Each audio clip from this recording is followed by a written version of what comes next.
Down.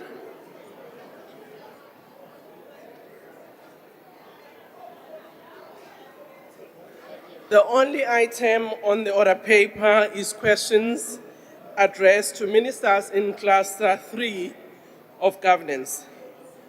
Parties have been given an indication on which questions their members wish to pose a supplementary question on.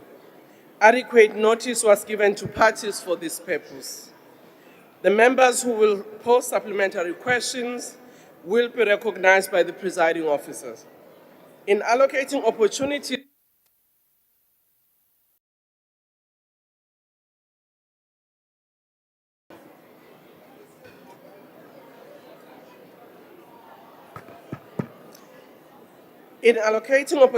for supplementary question, the principle of fairness, among others, has been applied. When all the supplementary questions have been answered by the executive, we'll proceed to the next question on the question paper. The first question has been asked by Honorable C. Matiwane to the Minister of Planning, Monitoring and Evaluation. The question is whether, with reference to the National Planning Commission, having highlighted the persistence of silo mentality within the Government of National Unity, she has any mechanism in place to align department plans with National Development Plan in long-term and the medium-term development plan in the medium term. If not, why not? If so, what action has she taken with regard to any political and administrative head of any particular department where they fail to align with the NDP? Honorable Minister. Thank you very much, Honorable Speaker. And let me take this opportunity, of course, to thank the Honorable Member for the question. If I may say so, the National Development Plan, as we may know, is actually the long-term vision or plan of the country that will then now be looking at the South Africa that we want to live in. Now, the MTDP, which is the Medium-Term Development Plan, is derived, of course, from the NDP itself, but also from the statement of intent of the parties that are actually in government, the GNU itself. As a result, there is no silos in terms of implementation because all the departments, APPs and strategic plans are actually derived from the MTDP itself, including the implementation part of it. What we are doing to ensure that there is alignment in that regard, we have then now been able to ensure that we align the ministerial performance agreement between the president as well as the ministers and the deputy ministers with the MTDP. We do that by ensuring that when the president then now sit with the ministers for assessment, it will then now be based on that particular agreement that will be derived from the MTDP as well as SONA. But we are also ensuring that we are aligning the MTDP itself with the departmental strategic plans, and as I've already said, with the annual performance plan as well. So we've been able to do that and ensuring that accountability takes place and alignment is secured through the cluster systems that we have in cabinet and in government. So as a result, we do believe that there is no silence and alignment is taking place based on that. And with the assessment that we do twice a year, biannually, we are able to ensure that when we report to cabinet in terms of performance based on the assessment, we then now do so through the MTDP and ensuring that the framework that we have agreed upon and adopted is what all government departments will be using in order for them to be able to perform. Thank you very much, Speaker. Thank you, Honorable Minister. I've been informed that the follow-up question will be done by Honorable Matthias. Thank you so much, Honorable Speaker. Yes. Honorable Minister, No, I can see. noting that the I was here. NDP is a long-term strategic vision for the country with a 20-year planning horizon, and there are less than 5 years to go to Can I ask 2030. you something? What lessons has the department drawn from That guy the is not shortcomings focused at all. in the implementation I know it's not the best that were person for, but highlighted in the when he gets here, NDP he 10-year mustn't review? do like, And how will you he mustn't ensure full, how can I put it now? Full that the next randomly, you understand? NDP Randomly, will not you know, be you come another wasted 20 here, first years have to check whether of the multiple on, layers of on, failures. then obviously shoot here. And then what you first do is this, the rack must be powered on before you can must do that side here. Wow, And you then do all your just plugs stood in, you there. wait I for was another, say, wondering, are you 10 minutes at continuing? least. Are you 10 finishing? minutes at least. But thank you, Honorable Matthias. Honorable Minister. Thank you very much, Honorable Speaker and Honorable Matthias. Well, what we have been able to do is to come up with what we call a revised framework for strategic plans and annual performance plans of departments. And we are doing that in order to ensure that we review from time to time how the APPs are actually prepared, if the plans are actually what is actually going to be implemented. We do that by being able to come up with a planning cycles that we continuously assess from time to time in order to ensure that the NPC's review that was put in place would actually be implemented. And the good part about the APP, or not the APP, the NPC assessment that was done of the 10 years or their review is that it came up not only with the diagnostic of what is not working, but it also came up with an action plan, a call to action that called on departments, government and private sector as well, because we must remember that the NPC report, the review, is not just of government, but is of society as well as academia and the entire landscape as it relates to what should actually happen, including business.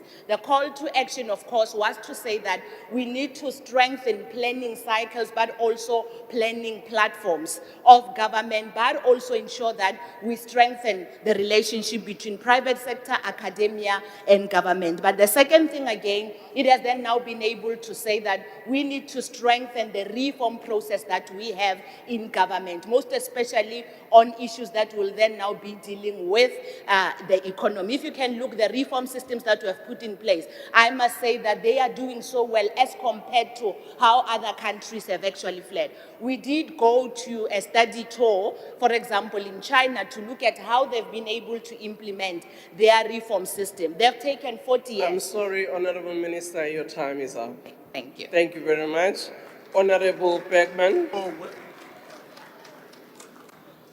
Minister, what corrective action have you or the President taken against ministers that have failed to reach their objectives set by the National Development Plan? Thank you. Minister, were you able to hear? Okay.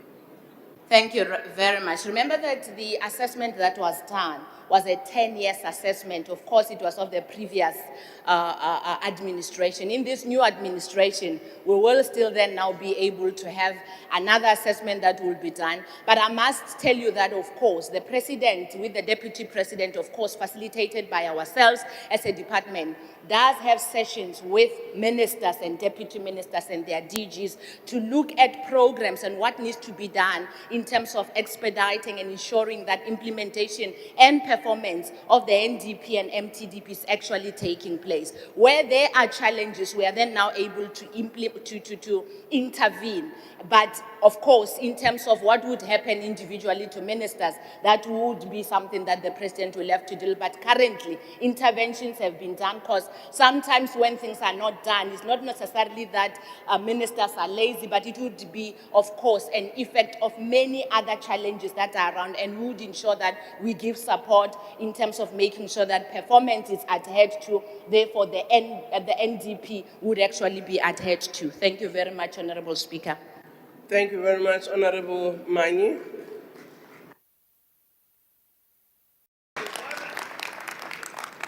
Thank you, Speaker. Minister, it is the National Planning Commission diagnostic report that tells us that there are silos. It's not us. That question from Honorable Matiwan is informed by that report. Now, for you to come here and say there are no silos, does that mean that the National Planning Commission was actually lying? What does this mean? This is quite a serious issue.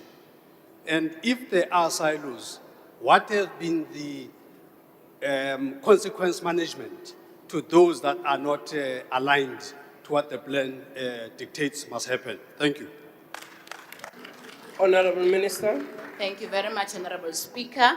Honorable Mani, if you could have listened to what I said that the NPC review was done 10 years ago, and that, of course, ended in the 6th administration. In this 7th administration, we've come up with a new way of doing things. It is for this reason that we developed what is called the medium-term development plan, which has then now brought everybody together. So silos have been dealt with based on the medium-term development. In the past, we used to have a framework where we just say that ministers, your APPs, this is the framework you need to work under. However, this time around, we came up with a plan that then now indicate and dictate what should actually happen. So as a result, we wouldn't be having silos. We were actually addressing what the NPC review has actually said in terms of the silos. So the MTDP has dealt with the silos itself. It is for this reason that I can confidently say that in the 7th administration, we don't have silos. We will then now have to await the NPC review, the next NPC review that I definitely know that it will then now be able to tell us the issue of silos have been resolved through the MTDP. Thank you very much. Thank you. Honorable Nkosi BN Lusuli.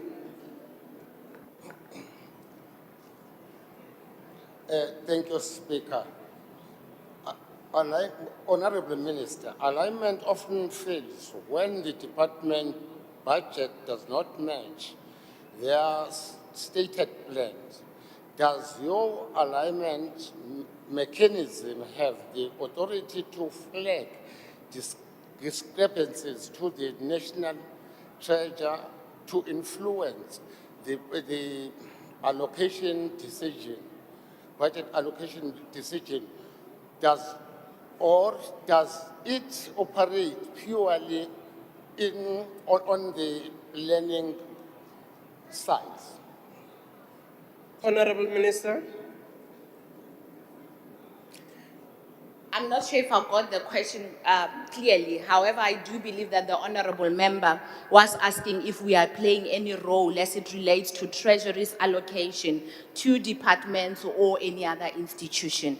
Well, that constitutionally Treasury does that on its own. However, through forums that we sit with them in terms of making sure that there's alignment between the plan and the allocation, we do have a say in terms of making sure that when we sit with them and they make their own assessment, most especially on the budget implementation, we do that on forums. However, as I must say, constitutionally and legally, Treasury does that on their own, but we do play a role in terms of making sure that in the forums where we discuss such things, we do then now align in terms of the plan and the monitoring that we would have done through a different aspect of our own activities, engaging with different departments and spheres of government. Thank you. Thank you. The next question goes back to Honorable Matiasa. Thank you so much, Speaker. Minister, truth be told, the former liberation movement has failed to dismantle the apartheid pillars upon which the NDP is formulated. Dismantling the capitalist relations, the aspirations, including the ownership patterns.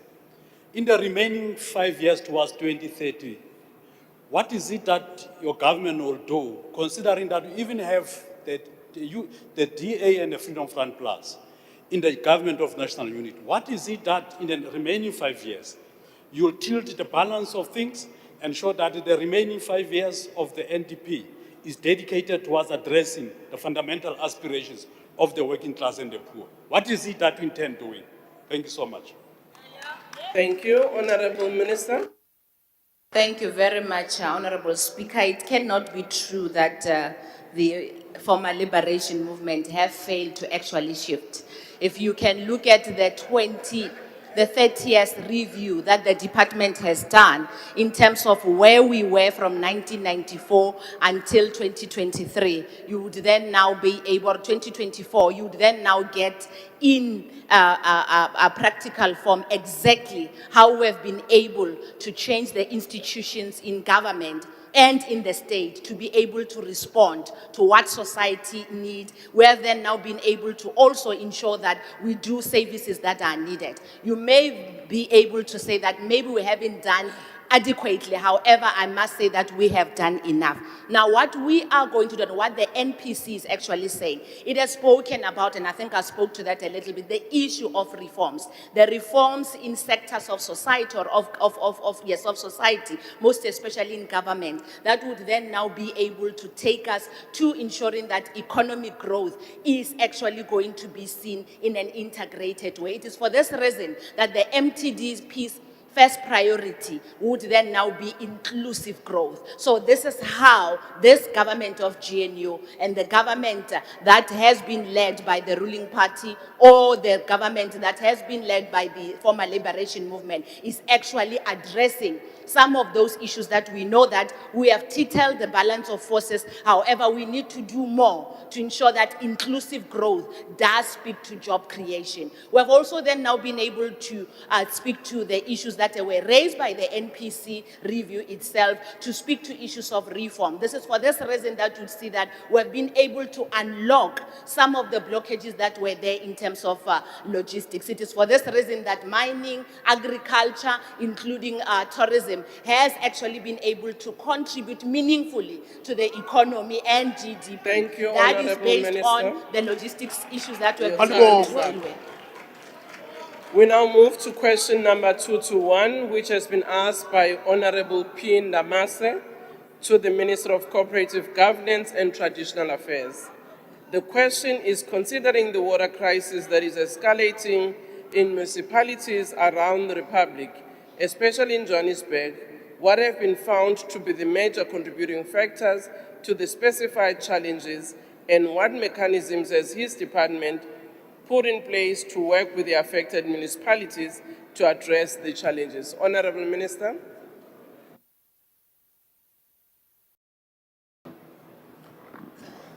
Thank you very much, Honorable Speaker, and thank you to the question by Honorable Ndamase in relation to the situation in Johannesburg. The challenge that occurred in Johannesburg should be understood in the context of its systematic and multi-sphere challenges.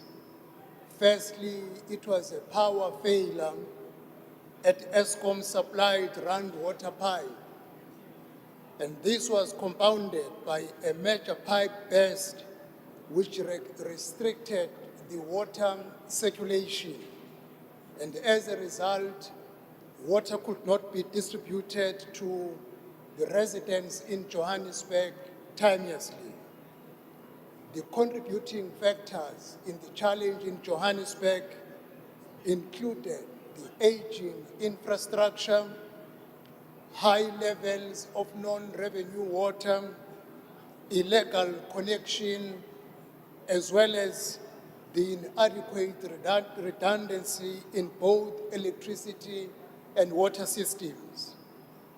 The mechanisms that are in place to address these challenges is the whole government approach, not a single department. COGTA is working jointly together with the Department of Water and Sanitation, Eskom, Rand Water, Gauteng Provincial Government, SALGAM, and the City of Johannesburg through the Provincial IGR Water Forum to coordinate the interventions, which include, amongst the following: detecting leakages and pressure management to reduce the system strain, refurbishment of critical reservoirs and pump stations, valve and meter replacement timeously, the enforcement against unauthorized connections,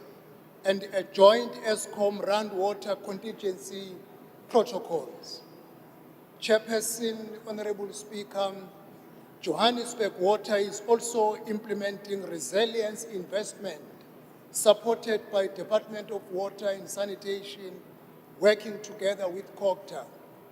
In the month of February, they completed the Brixton groundwater reservoir which is going to provide extra water to the people of Johannesburg. And on the 8th of March, the refurbished Brixton emergency booster was commissioned. These actions, Honorable Speaker, have attempted to resolve a critical challenge in the city of Johannesburg, as we are doing so in other municipalities throughout the country. Thank you very much, Honorable Speaker. Thank you. I've been informed that the follow-up question will be taken by Honorable D.R. Direko. Thank you, Honorable Speaker. The Honorable Minister, the challenge of water is not only City of Johannesburg challenge, but it's a national challenge. Hence, the President announced the establishment of the Presidential Water Task Team Action Plan during SONA 2026. Therefore, what is the role of COGTA in this task team? Thank you. Thank you, Honorable Minister. Honorable Speaker, as the President announced during the SONA, the National Water Crisis Committee, fortunately, I've just left the first meeting of the committee that is sitting as I'm here, because I left it at the beginning, to come up with a coordinated approach, including the 8 departments that will be working to fix the water challenge throughout South Africa. Of course, this committee is going to target certain municipalities who are at a worse crisis stage. It's not going to deal with all 257 municipalities. COGTA will remain intervening in all other municipalities. That will not be a focus point of the committee which I've made reference to. COGTA, even in this committee, will be playing a coordinating role, because COGTA is an interface between the national government departments as well as the local municipalities. We are confident, because short-term plan is for 6 months. In dealing with water challenges, the medium-term plan is for 24 months, and the long-term plan is for 36 months. Within 3 years, we must see a change throughout the country in terms of intervening on the water crisis, fixing the old infrastructure, mobilizing financial resources in order to assist municipalities who do not have sufficient capital to expand the capacity of I'm sorry, reservoirs to cope Honorable with the Minister, community. your time is up. Thank you very much, Honorable Speaker. Thank you, Honorable Hendricks. Thanks, Speaker. Honorable members. Minister, can Minister confirm whether mismanagement, poor maintenance, and the lack of consequence management are among the leading causes, and how many senior municipal officials have been disciplined or removed as a result? Thanks. Thank you, Honorable Minister. Thank you, Honorable Speaker. Indeed, it is true in some instances, the poor performance of senior managers is a contributing factor, but also the political leadership in those municipal spaces have to take a blame.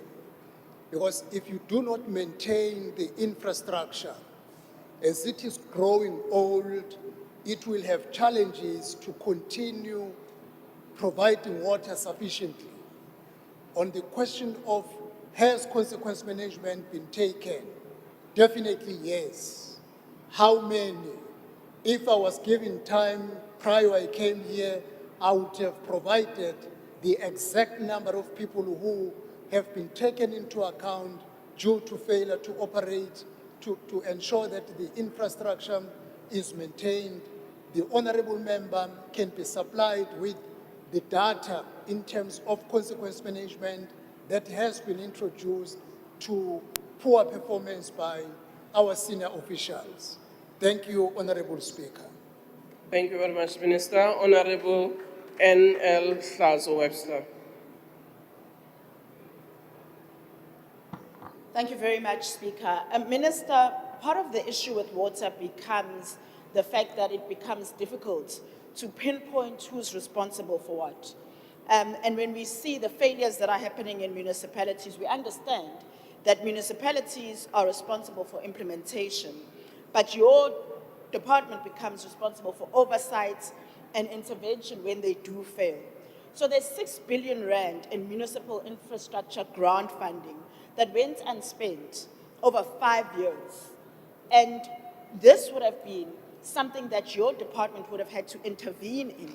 How did this happen on the watch of COGTA while residents continue to experience prolonged water outages throughout the country?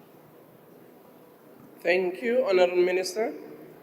Indeed, Honorable Speaker, the issue of water, we share a responsibility with the Department of Water and Sanitation because a bigger portion of grants for the infrastructure is controlled by the Department of Water and Sanitation.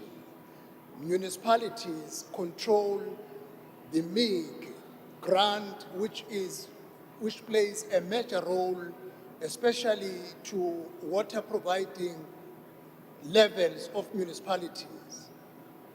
The major problem is capacity in some of our municipalities, from design stage of the project, from the monitoring of the implementation, which eventually affects the utilization of budget. That is why we are now intervening aggressively through MISA, where we are not relying to municipalities to allow us to intervene through MISA, where there is documented evidence that money has been going back successive years. We are going to use MISA to implement capital projects which will enhance water service delivery to our municipalities. Thank you, Honorable Speaker. Thank you, Minister. Honorable Ismail Musa. Thank you, Honorable Speaker. In addressing aging water infrastructure and failing wastewater treatment works in dysfunctional municipalities, how is the department ensuring accountability for municipalities that continue to underspend or mismanage conditional infrastructure grants? Thank you, Honorable Minister. Thank you, Honorable Speaker.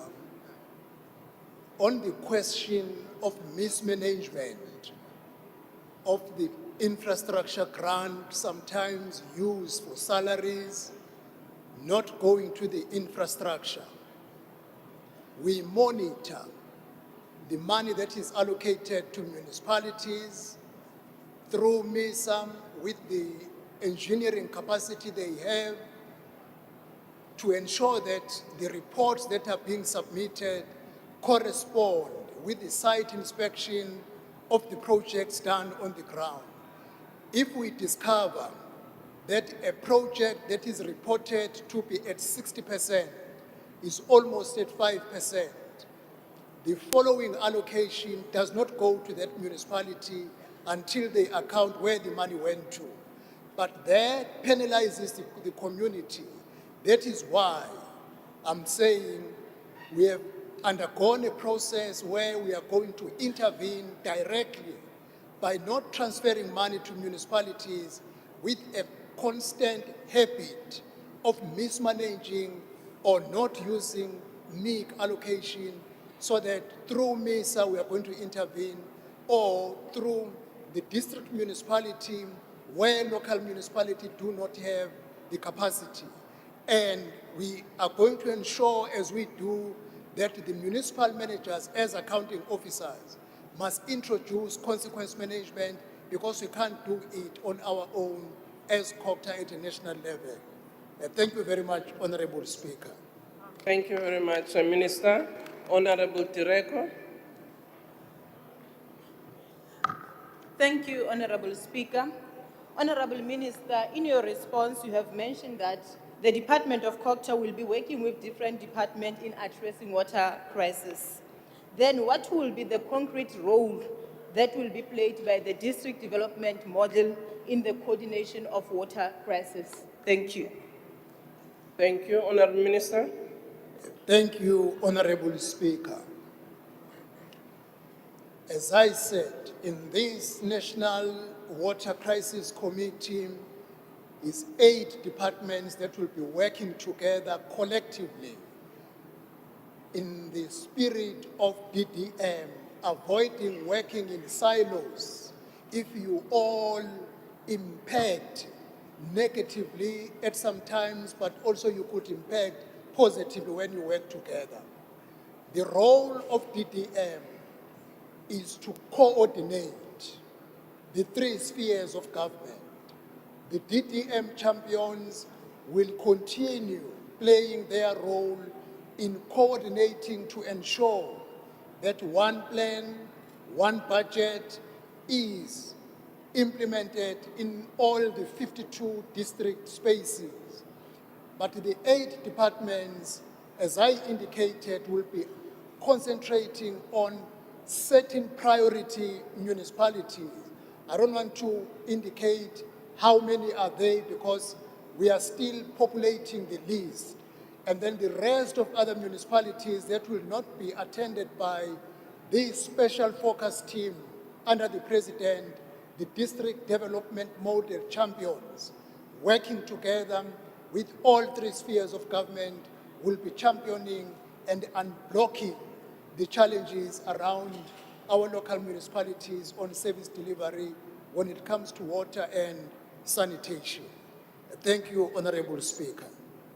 Thank you, Minister. We now move to question 232, which has been asked by Honorable A.M. Van Zyl to the Minister of Cooperative Governance and Traditional Affairs. The question is, considering the ineffective use of the municipal infrastructure grant towards basic services infrastructure, what A, oversight, and B, performance conditions will be imposed on funding to ensure that guaranteed basic services for residents are delivered? Honorable Minister.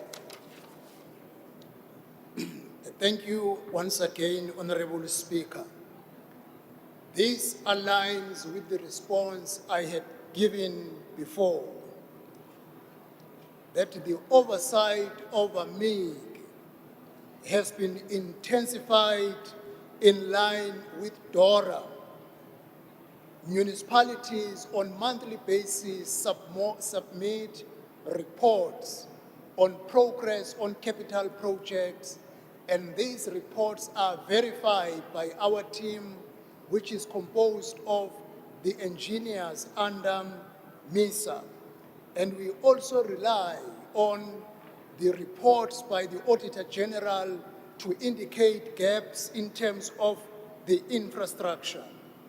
Where performance remains inadequate, the department decides that we are not going to allow the second tranche under MIG because they can't account for the first tranche. As I said, that is not a good thing because the people who suffer are the communities. That is why we are now going to ensure that in order to accelerate service delivery, we have compiled the data of all municipalities failing year after year to spend MIG.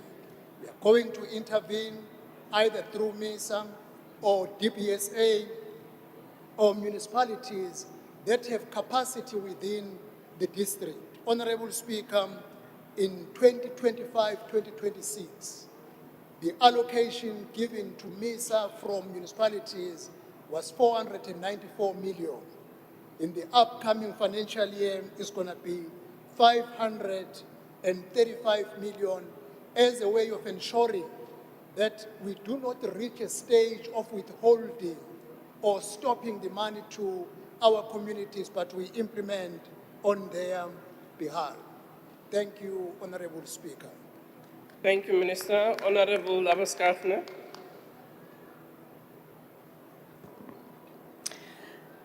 Minister, over the next 3 years, your department will transfer 60 billion rand in infrastructure funds grants to municipalities. These infrastructure grants are often meant to generate revenue for municipalities, but which often is not the case due to mismanagement. We have for many years seen national government send money to municipalities for it to later flow down the drain. Do you agree that municipalities must ring-fence service delivery grants, and how will you support municipalities in actioning this? Thank you. Thank you, Honorable Minister. Thank you, Honorable Speaker. Indeed, I agree, and it is our view which we are entrenching, the ring fencing of 10%. We are going to ensure the upcoming budget of our municipalities for 2026-2027. We are going to compel them. The item which is ring fence for maintenance and repairs should be clearly spelled out, and we are going to monitor that that allocation is used for the same purpose.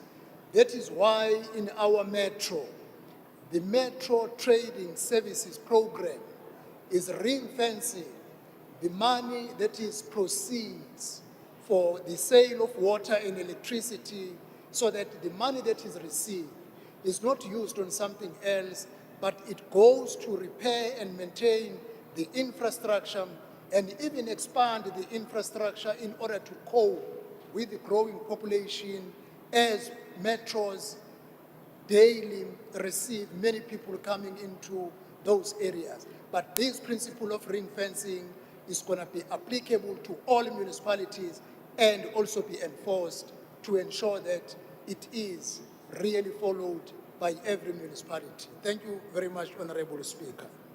Thank you, Minister. Honorable Director. Thank you, Honorable Speaker. Honorable Minister, most of our municipalities are struggling to manage infrastructure projects. And in order to address this matter, we need MISA. So how effective is MISA in providing support to our municipalities? Thank you. Honorable Minister. Honorable Speaker, MISA is very effective in terms of ensuring that they provide support in some of the municipalities where municipalities are implementers. MISA come as a support to provide technical help, because especially municipalities in deep rural areas, they are unable to attract competent technical personnel. As a result, we prioritize municipalities in deep rural areas through the provision of MISA support, but also in other municipalities where infrastructure projects have proved to be not successfully implemented up to an execution point. I can make an example. In KwaZulu-Natal, we have Utugela district. We implemented successfully a project that was handed over in November last year. Even today, as there is a crisis of water in Utugela, but the community from Ward 30 to Ward 37, they are not experiencing water challenge through MISA intervention. You can go to Mfuleni. We successfully intervened while we are still continuing in other projects. So now the intervention in a number of municipalities that one can cite has demonstrated that more money will have to be channeled through MISA in order to reach maximum service delivery to our communities.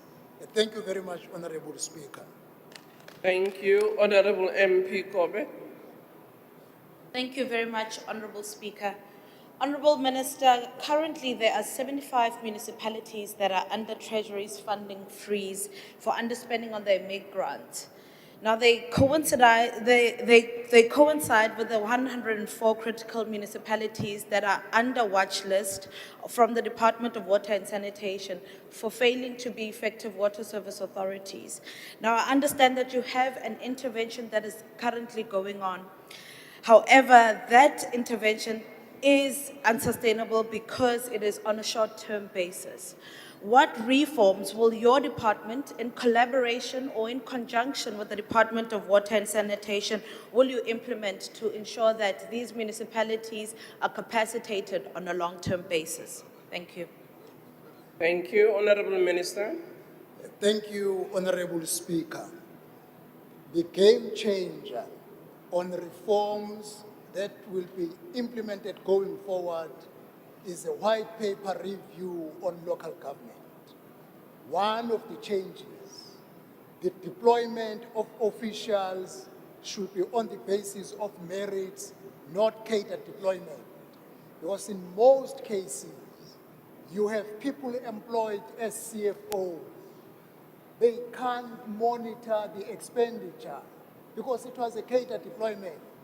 You have a person employed as an engineer. He can't supervise the project. Now, going forward, this is going to be a major change that people must be employed on the basis of competence so that the budget that is transferred to municipalities is used for good purpose. And secondly, what is going to happen as we go forward, which we are going to lift up in the white paper review, the competency of councillors deployed in the next term should be people with competency. We can't prescribe standard, but we will elevate competency because if you have competent mayors, speakers, EXCO, and everybody at a management level, they will hold accountable competent administration to ensure that monies received are used for the good of our people. That is just little I can give in 3 minutes, Honorable Speaker. Thank you, Honorable Swart. Thank you, Speaker. Speaker, the ACDP welcomes the Minister's interventions and in particular your comments now about cadre deployment and the impact that has had. Would you agree, Honourable Minister, that ratepayers up to now, given the dysfunctional municipalities, feel that they are not getting value for money in the payment of rates and taxes for almost non-existent services? And we appreciate your interventions, but if so, with local government elections looming, that a new political leadership is needed at municipal level. You've already touched on that, but let us understand the Jethro principle, that they should be competent, they should be able, God-fearing, and hate this honest gain. And if we have those councillors elected, and those are what the ACDP also presents, but those that are elected, we can largely solve many of the problems at local council level. Thank you so much. Thank you, Honourable Minister. Thank you, Honourable Speaker. Indeed, generally, the electorate is not receiving maximum or even full service delivery, and which is not a good thing. That is why we are encouraged, because during the review of the white paper, all sectors of our South African community participated. And there is a greater hope, Honourable Speaker, that on the basis of the recommendations that will be emerging on the white paper as reviewed, there will be a change in terms of holding our officials accountable, ensuring that the deployed councillors at an executive level are people who are competent.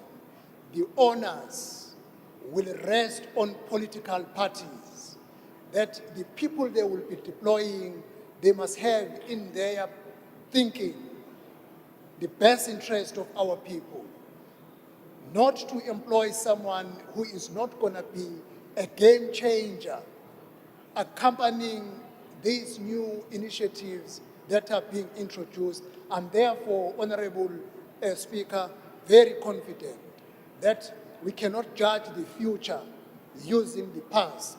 We must give the opportunity to the future confidence, because we have learned a lot and we are admitting that things did not go right. We have a responsibility to stabilize our municipalities and fix our municipalities. Thank you, Honorable Speaker. Thank you, Minister. Honorable A.M. Van Zyl. Thank you, Chair. Thank you, Minister, for your undertaking on the 10% ring fence for infrastructure maintenance. We all know accountability is important, and as residents ultimately bear the brunt of service delivery failures, will you invest in a public transparency dashboard to inform residents of those municipalities that fail to meet performance targets that results in poor service delivery? Thank you. Thank you, Honorable Minister. Indeed, Honorable Speaker, the first thing that we are going to do come this financial year from June to next year, we want to compel all municipalities to adopt funded budgets. Those who will fail for whatever reason, we will make them know that these people are giving empty promises because they promise you the money they don't have, so that the people know from the beginning that they have councillors that adopt empty and give empty promises through unfunded budget. Definitely, when they fail to ring fence money, first not going to allow the space for that. A budget that does not ring fence repairs and maintenance. We will be working together with Treasury from provinces and national that budget should not receive the acceptance by the two spheres of government until they ring fence the money and we monitor that money. Thirdly, there are municipalities who have not been submitting annual financial statements for years. We drew a line last year that no one is going to receive money and fail to account to AG. Fortunately, they responded. We are going to publicize municipalities that receive money and fail to account to Auditor General in the interest of accountability and transparency. Thank you, Honorable Speaker. Thank you, Minister. We're now moving to question number 223, which has been asked by Honorable Tim Gweba to the Minister in the Presidency. The question is about the initiatives that Brand South Africa and Public South Africa are implementing to enhance the position of the Republic in the African continent and promote South African goods and services exports on the continent. I've been informed that Honorable Deputy Minister I.K. Morolong will be answering this question on behalf of the Minister. Honorable Deputy Minister. Thank you very much, Speaker, and good afternoon to members. Honorable Speaker, Brand South Africa as the official marketing and reputation management agency of the Republic implements a range of initiatives aimed at strengthening South Africa's position on the African continent and promoting the export of South African goods and services. These initiatives are undertaken in collaboration with government departments, the private sector, and other stakeholders responsible for trade and investment promotion. Brand South Africa profiled South Africa's presidency of the G20 on all Africa media platforms, which is one of the largest and most trusted one-stop destination on the web dedicated to Africa-related news and information. Brand South Africa collaborates with regional continental initiatives and investment platforms to showcase South Africa's economic capabilities and promote their country as a competitive hub for trade, investment, tourism, and innovation within Africa. Through initiatives such as the Nation Brand Masterclass, Brand South Africa equips stakeholders from government and business with tools and messaging to consistently communicate South Africa's value proposition across markets, including the continent. Brand South Africa conducts ongoing research on global and regional perception of South Africa to inform policy and communication strategies aimed at improving the country's competitiveness, influence, and partnership across Africa. Brand South Africa led the Team South Africa program at the Africa CEO Forum in Abidjan, Ivory Coast. South Africa was designated as the prominent country at the forum, and Brand South Africa hosted a panel discussion titled Unlocking the African Free Continental Trade Area Dividend through Regional Value Chains and Public-Private Partnerships. Brand South Africa participated in the African Development Bank annual meeting in Abidjan, hosting a business roundtable focusing on mobilizing investment, strengthening partnership, and advancing sustainable economic growth across the continent. The entity also participated at the Global Entrepreneurship Week, which took place in Accra, Ghana, hosting a G20 focused podcast and business engagement. Brand South Africa participated in the 2026 African Union Summit in Addis Ababa, Ethiopia, the Africa Renaissance exhibition, and co-hosted the Business Roundtable, bringing together public and private sector leaders to discuss investment opportunities, regional value chains, and partnerships that support Africa's economic transformation and integration. Brand South Africa also participated in the African Union Communication Workshop on reframing Africa's narrative and the annual African Women in Media Conference in Addis Ababa.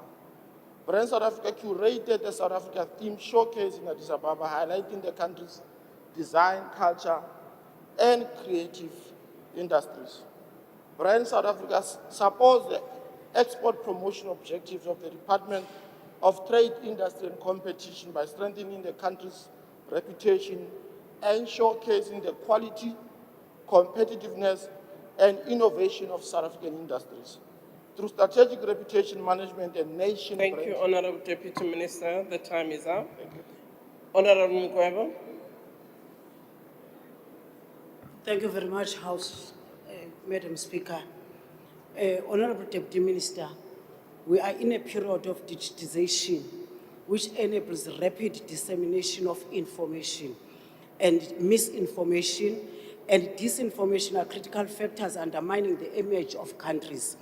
Which matters have an impact on the image of South Africa on the continent? And how is Brand SA negating the negative image? Thank you, Madam Speaker. Thank you, Deputy Minister. Well, thank you very much, Honorable Speaker. South Africa has an important role in the continent. In the first instance, it is one of the diversified economies in the continent. And Brand South Africa has a responsibility to promote the nation brand by showcasing South Africa's strength, its cultural diversity, and economic potential. We are acutely aware that we live in the digital age, where misinformation spread rapidly across social media platforms. As a result, Brand South Africa has adopted a multifaceted approach when it comes to promoting Brand South Africa. To rebut negative perceptions of South Africa, we have adopted a multifaceted approach that includes communication, that it includes public communication, that includes a data-driven approach. And I'll make an example. Last week, we had an opportunity to meet with Global South Africans, which is a program targeted at the South African diaspora aimed at making sure that the South African diaspora promote positive image of South Africa. We also have been able to negate public perception. I'll make an example of the recent one. I'm sorry, Minister, maybe that example will come on your next answer. Honorable Behrman. Thank you very much, Chair. Speaker. According to previous term committee reports, one of the more successful and productive initiatives of Brand SA, before it was heavily touted by all and sundry that they should merge with SA Tourism, was the country managers that promoted and enhanced trade and relationships with that country. Something that is clearly needed today with DIRCO being run by politicians. Minister, I'm interested to know when last did we have country managers in the USA, China, and the UK? And who has been performing that vital task up until now on behalf of Brand South Africa? Thank you. Thank you, Deputy Minister. Well, thank you very much, Chairperson. I would want to first deal with the issue of tourism in South Africa. We are acutely aware that in the past there was a cabinet decision to merge both South African tourism South Africa and Brand South Africa. But we are also acutely aware that there was a decision by cabinet to establish a presidential council that will inter alia look at rationalizing state-owned entities. Now, Brand South Africa is responsible to drive nation branding, while Tourism South Africa promotes tourism or promotes South Africa as a tourism destination. Now, Honorable Speaker, these two are both distinct and complementary roles. The tourists who descend down to South Africa do so because of their affinity to brand. That affinity is cultivated by the work that is done to promote the nation brand. And that is why our nation brand hexagon includes tourism, includes, and this is an hexagon which is aimed at measuring the performance of our own brand. It includes inter alia, tourism, work, immigration and exports. It includes governance. It inter alia includes issues that are related to culture. So we are saying that while there's a temptation Thank you, to want Deputy to Minister. discuss Your measure, time has expired.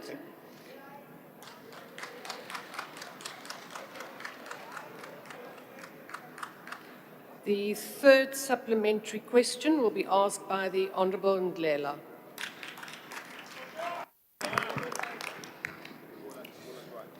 Honourable Minister,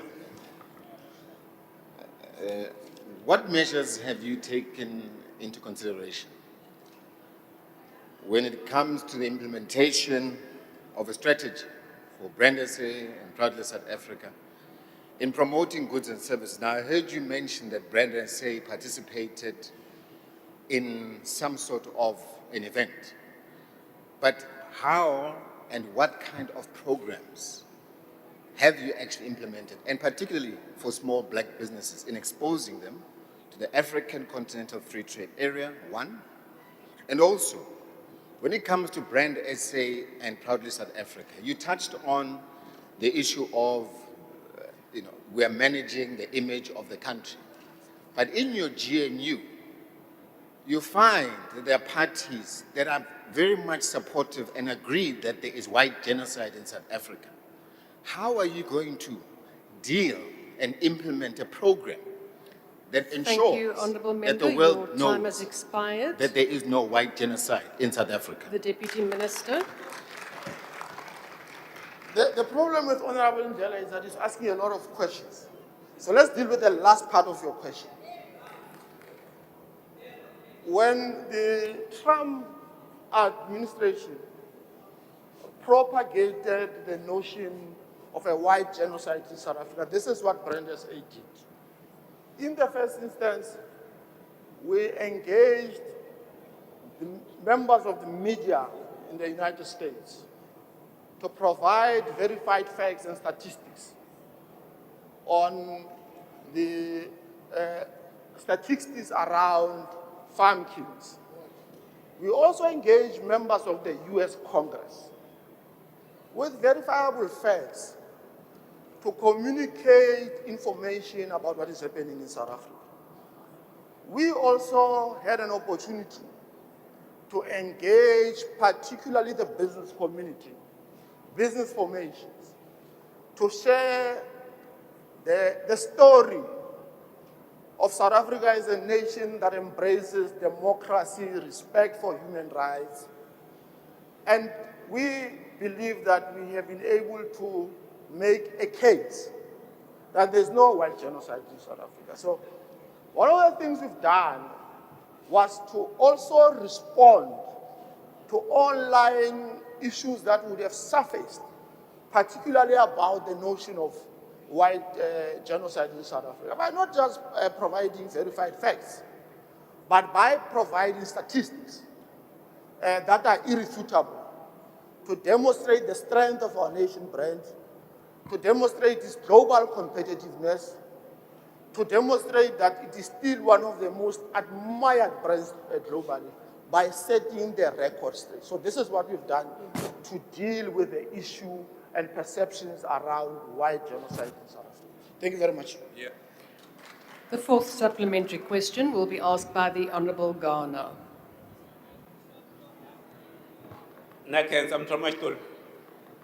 Deputy Minister, we as a country are currently grappling with the foot and mouth disease in the agricultural space.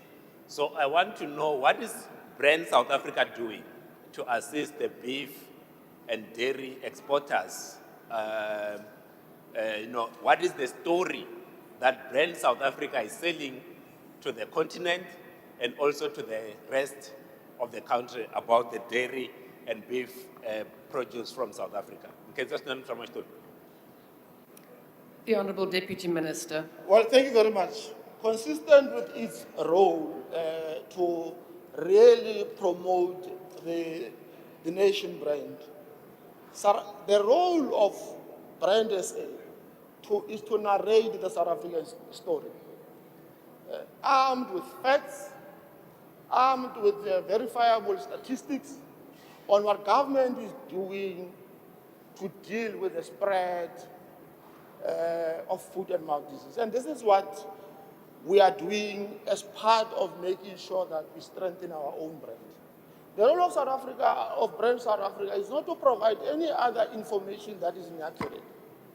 It's to provide information to the rest of the continent and the global community about how South Africa is engaged in vaccinating the 14 million or so head in South Africa, and the strides that government continues to do to fight the foot and mouth disease. So the role is really to provide South Africans, is to provide the continent, is to provide the world with a proper South African story about what South Africa is seized with and what is intended to do, and how we are going about dealing with the spread of the foot and mouth disease. So the story is to amplify messaging and making sure that our message is understood and that we strengthen our brand and showcase the stride that government continues to do in intervening in all other related crises such as the foot and mouth disease. So it's really to narrate the true story of South Africa so that it is understood by the entire world and the continent. Thank you very much, Deputy Speaker. The last supplementary question will be asked by the Honourable Mgweba. Thank you very much, Deputy Speaker. Honourable Deputy Minister, in light of the continued allegations in certain international and domestic platforms that South Africa is facing genocide-related risk linked to the property rights violations. What engagement has Brand S South Africa undertaken with foreign investors, diplomatic missions, and international media in this regard? And how does Brand SA South Africa measure effectiveness of these interventions? Thank you, Deputy Speaker. The Honourable Deputy Minister. Well, thank you very much. Let me just repeat some of the things that I said. Well, we use our missions as conveyor belts. And I'm happy that there was a question about our country heads and their ability to represent South Africa on international platforms and do this great noble work of Brand South Africa. So we have been able to engage the US media, as I said. We've been able to engage members of Congress. We've also been able to engage business formation to really provide verifiable statistics and facts around the perception of genocide. And that is why, whether it was widespread or not, and there was an attempt at casting aspersion on our own country and our nation brand, we have been able to successfully demystify the notion of a country that is at war with itself. And that is the role of nation branding. The role of nation branding is to make sure that we promote our global competitiveness and we make sure that our brand is admired globally. Thank you very much. We now move on to question number 220, which has been asked by the Honourable Ismail Musa to the Minister of Cooperative Governance and Traditional Affairs. The question is, what is the distinction between the role and/or authority of a district municipality and its district mayor compared to that of a district supported and/or overseen by a presidential district champion under the district development model? And B, which authority is best positioned and mandated to present and/or account for the implementation of the one plan, one budget approach for the district? The Honourable Minister. Thank you very much, House Chair. The distinction in terms of the authority is as follows.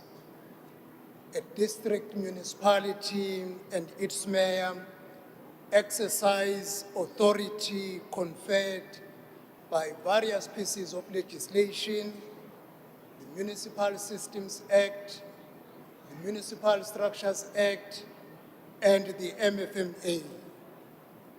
The district municipality and the executive mayor hold executive and legislative powers, and they are responsible for planning, budgeting, approving IDPs, and ensuring the financial and administrative accountability for sustainable service delivery. By contrast, a presidential district champion performs an intergovernmental coordination and advocacy function.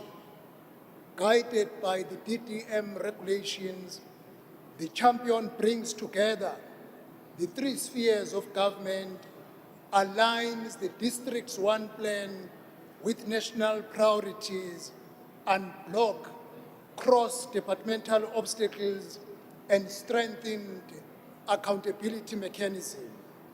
The champion does not override the authority of the district council or the mayor. On the question of who accounts for the one plan, one budget,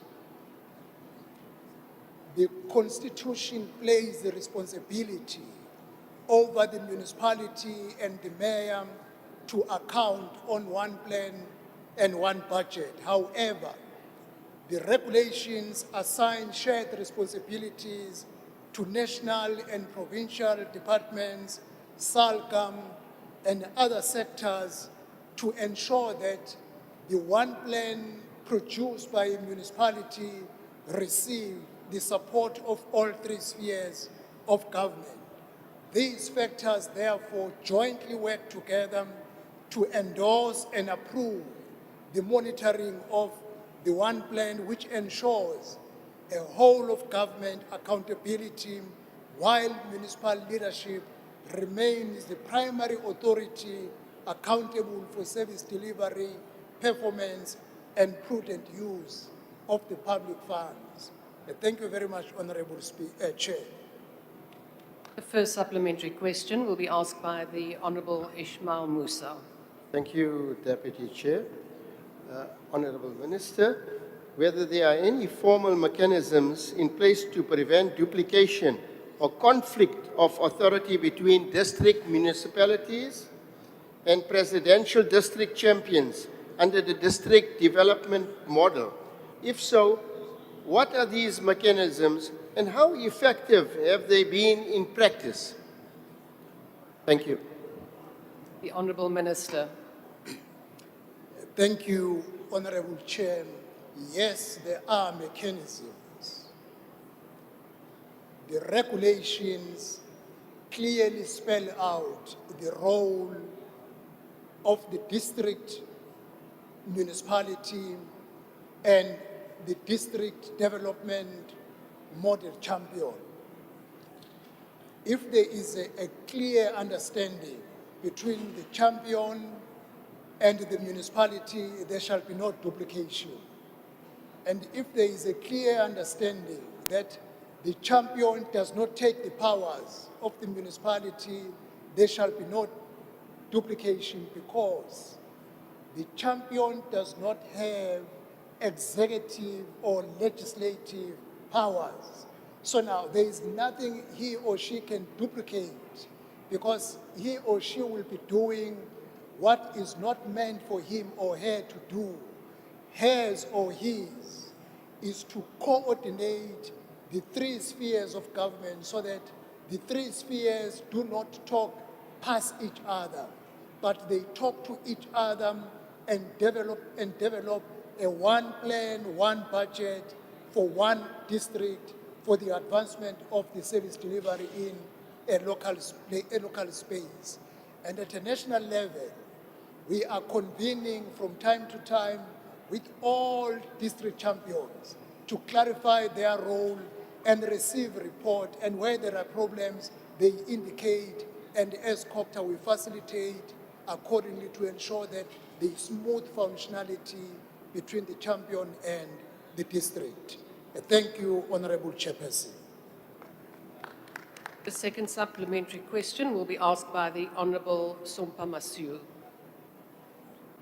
Thank you, Deputy Minister. Minister, what challenge and success that has the Minister identified with the DDM and how he plans to use them to improve the coordination of the model and its accountability thereof? Thank you. The Honourable Minister. Thank you once again, Honorable Chair. Yes, the DDM model has recorded some successes, but indeed, there have been some challenges. I can mention a few. The first challenge was the non-cooperation by all district champions, and that was based on the objections on some of the clauses of the 2024 regulations, but good enough. The City of Cape Town and the provincial government in Western Cape, all the objections they had on the 2024 regulations, we have ironed them out, and we are now finalizing the new regulations which will allow all district champions to be on board. The second challenge is the fragmented budgeting across spheres. The principle of one budget, one plan had not landed to all our 52 district spaces. And secondly, weak municipal capacity in some districts. We are working on capacity building so that everybody can understand the principle of one plan, one budget doesn't take the power from the district municipalities, but instead it gives more support for joint plannings to avoid duplication.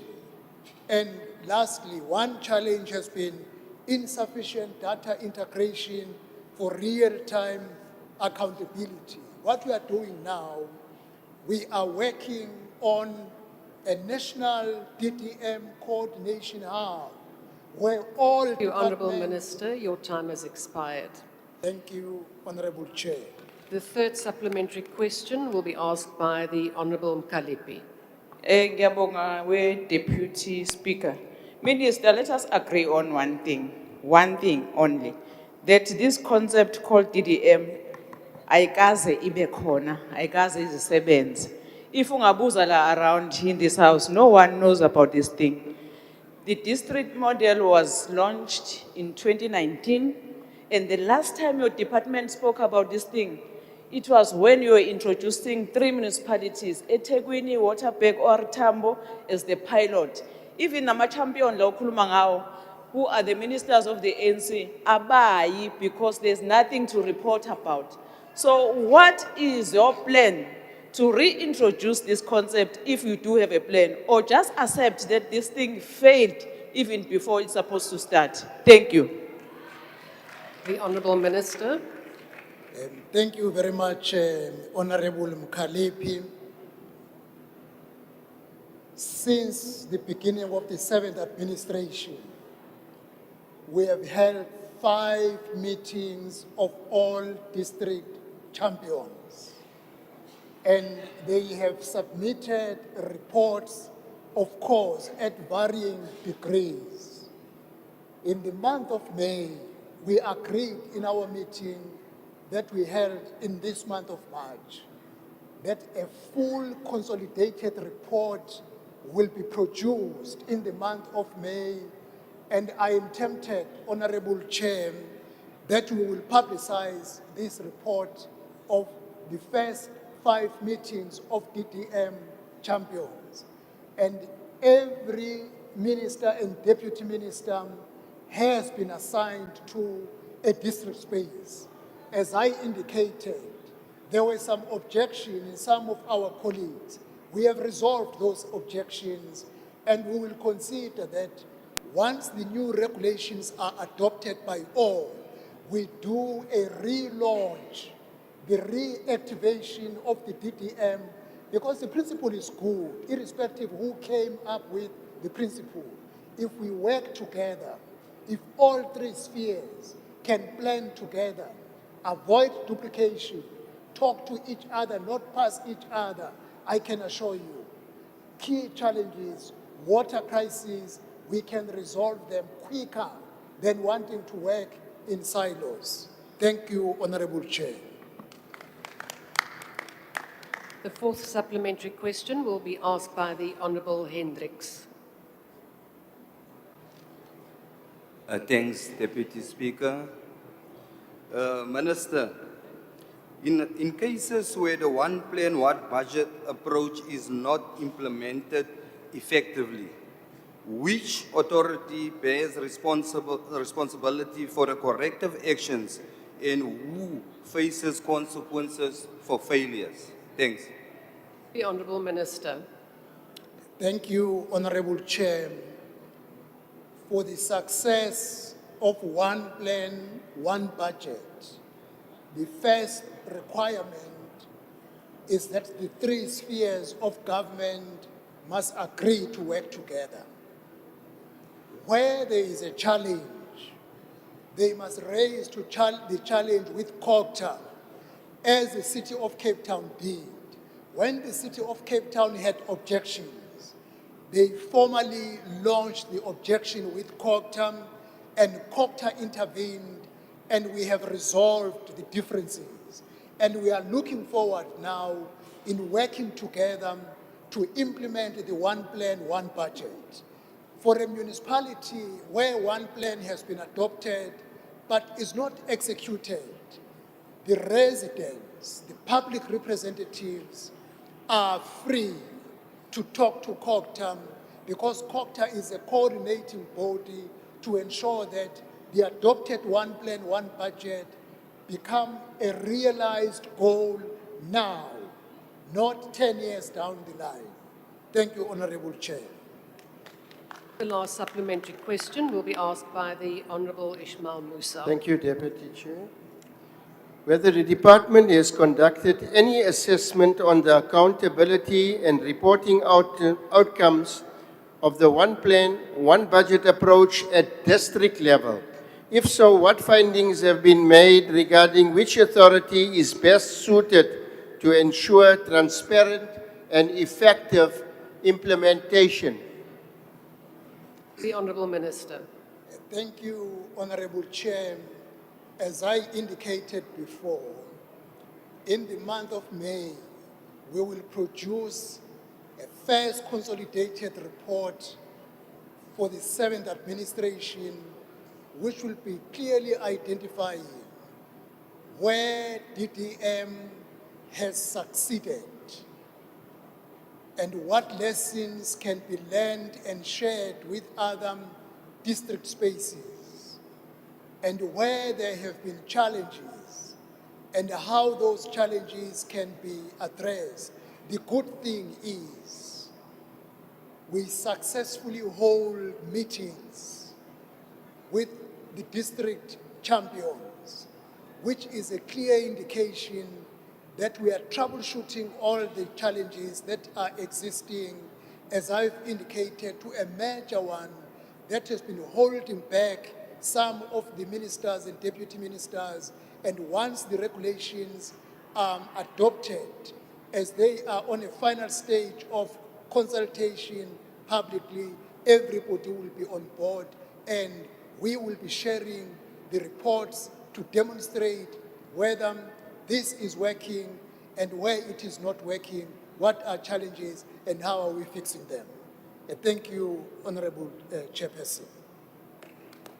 Question number 222 has been asked by the Honourable Sumpa Masuku to the Minister of Cooperative Governance and Traditional Affairs. The question is, in light of the fact that municipalities in the Republic are still failing to manage infrastructure projects, resulting in numerous projects left incomplete with additional costs incurred and service providers changed with no tangible progress and/or consequences, what is the total number of infrastructure projects that are currently delayed in municipalities, whether there are plans to blacklist service providers who fail to complete projects, and if not, why not? If so, what are the relevant details? The Honourable Minister. Thank you, Honorable Chairperson. According to the latest consolidated report submitted by municipalities to provinces, there are currently 213 infrastructure projects nationwide that are classified as delayed or incomplete. These include water, sanitation, roads, and community facilities. Through the Back to Basics institutional support framework, the department is working with provinces, national treasurer, and relevant sector departments to address the weaknesses, because the incomplete projects are a result of poor planning, poor procurement process, poor contract management, and cash flow instability. Our focus is to ensure that communities receive timelessly the services that have been promised. On the question of, are we blacklisting the non-performing service providers, the legal tool does exist to blacklist poor performers. Under Section 112 of the MFMA and the Municipal Supply Chain Management Regulation, the accounting officer has a responsibility to report to National Treasury a service provider who did not finish the project and recommend the blacklisting. National Treasury is a central database for all municipalities that have submitted the service providers that did not complete their project. Therefore, for any government, department, or municipality, if they want to appoint a service provider, they need to check with National Treasury blacklist as to whether this person is not blacklisted before I throw the money to a similar person who could not finish the job. The answer, therefore, there is a list of service providers blacklisted, but in terms of the law, is kept with the National Treasury. Thank you, Chairperson. The first supplementary question will be asked by the Honourable Sumpa Masuku. Thank you, Deputy Speaker. What has the Minister found to be the main challenges resulting to the unfinished infrastructure projects in municipalities? Is it corruption or lack of capacity from the service providers? And whether the department has considered way of creating internal capacity? Thank you. The Honourable Minister. Thank you, Honourable Chair. Indeed, Honourable Chair, a number of unfinished projects rest on two things: capacity challenge. That is why we are now coming on board to say we are going to support our municipalities in terms of capacity building, in terms of management of the project, in terms of cash flow management, because when the municipality ran out of funds in the middle of the project, a clear indicator, the finance section was not competent enough to manage the cash flow. We are working on that. MISA is on board in bringing support, because at MISA, we have sufficient capacity, both technical and financial. Yes, corruption is also a factor, because in some of the municipalities, when money was paid in advance before the project is completed because of some kickbacks that do happen. Once a person has received every money, yet the project is sitting at 50%, he will be working at a loss thereafter. That is why we are monitoring in order to counter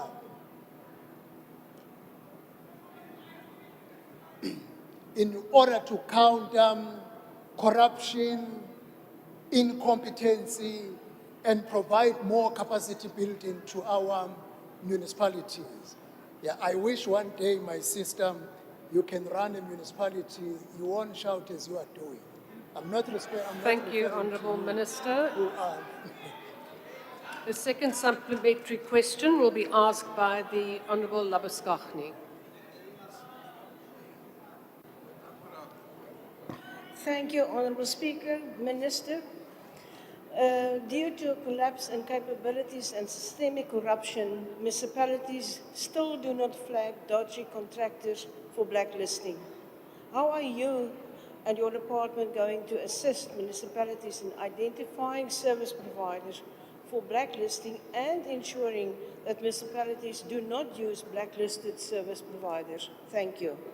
The Honourable Minister. Honourable Chair, the easiest thing we can do, because this list is not a secret, we are going to issue a circular to all our municipalities that if you want to confirm a service provider you want to hire, whether it is blacklisted or not, that information is available at Treasury. If you have a problem to access that information, talk to COCTAM, we will assist you to access the information, because by law, it is kept at National Treasury, but it's not a secret because it is for public consumption. Thank you, Honourable Chair. The third supplementary question will be asked by the Honourable Nontenja. Thank you, Honorable Chair. The country's infrastructure failures inconvenience the citizens and they undermine economic growth, foreign investment, and social stability. Honorable Minister, what policy reforms has your department formulated or enforced for municipalities to strengthen accountability, improve technical capacity, and ensure that funds allocated for infrastructure development are used efficiently and deliver tangible benefits to communities? The Honourable Minister. Indeed, Honorable Chair and Honorable Member, we are concentrating now on resilient infrastructure so that the project that is built now must be of good quality, must withstand the climate challenges. And the way how we are going to do, or we are doing it now, is what I've said before. MESA is on board, and when we release grants for the refurbishment of projects after disaster, we monitor them closely. Where we detect poor quality, we intervene immediately to ensure that people receive the infrastructure that is going to last them and that is going to be of equal to value for the money that has been given to our communities. And where we see there is a capacity challenge, we are intervening, as I indicated before, through MESA, through DBSA, and taking money that has to be transferred to a local municipality to a district municipality, where a district municipality have a good capacity to implement the project. We can even do vice versa. If a local municipality is strong enough in demonstrating capacity to assist delivery of projects for a district, we can do that on the basis of evidence to ensure that money delivers quality infrastructure for our communities in all the local municipalities. Thank you very much, Honorable Chairperson. The fourth supplementary question will be asked by the Honourable Maimane. Thank you, Minister. Minister, I think both you and I can agree the fact that whilst National Treasury holds the complete list of contractors who potentially have been blacklisted, the common practice amongst municipalities is to not in fact blacklist them, and what in fact happens is that you find the same contractor moving from one place to another municipality, certainly around bulk infrastructure. So the question holds, Minister, why don't you proactively publish the list so that communities themselves will know who are the blacklisted companies, and so that prevention then becomes cure rather than waiting on the mercy of the municipality to report it. So I'm asking if you will commit to publicly make it available so that communities know, because at the end of the day, they're the ones who suffer without infrastructure. Thank you. The Honourable Minister. No, thank you very much, Honourable Maimane. I have no problem in doing the publication, but I will need to talk to Minister of Finance, because in terms of the law, the list is not within COGTAM, it is within National Treasury. But I will engage the Minister of Finance that in order to counter the constant use of people who have robbed our communities, we have not delivered on the goods they committed to do. What is the challenge of making this list public?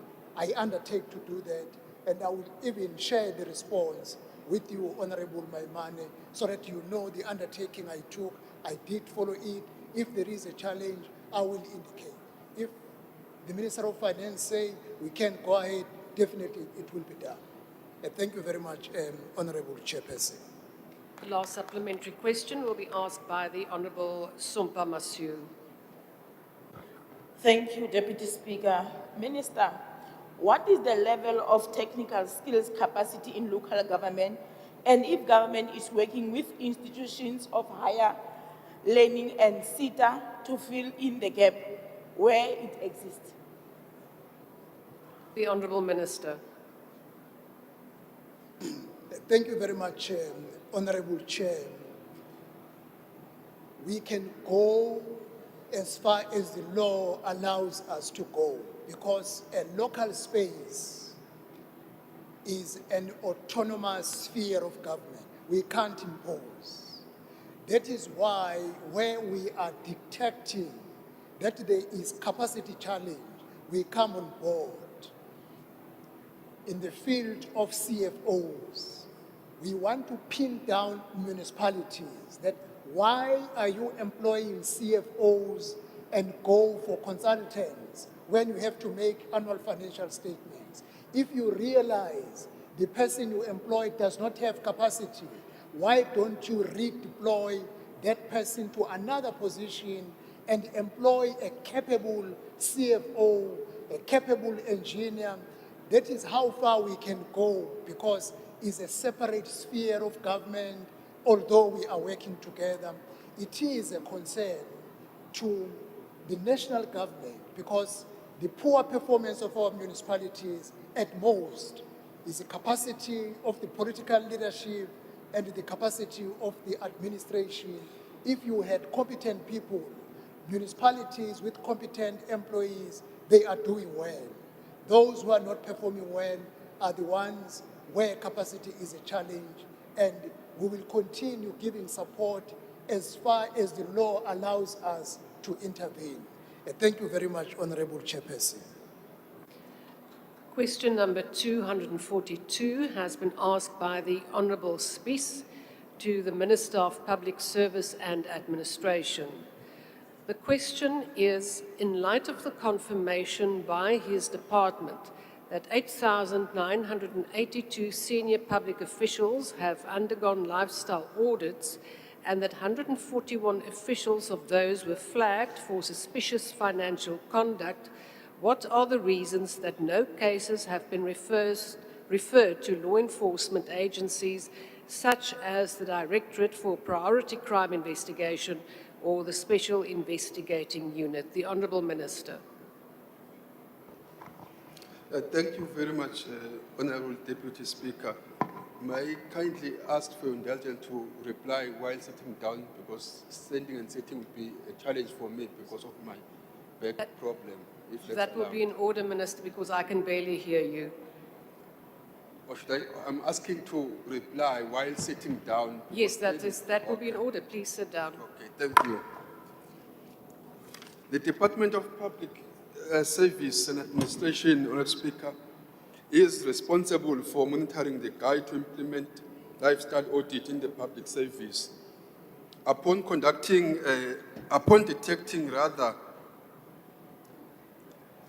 anomalies during the lifestyle reviews, department are therefore requested to investigate the cases of officials who have been flagged for financial disclosure misconduct.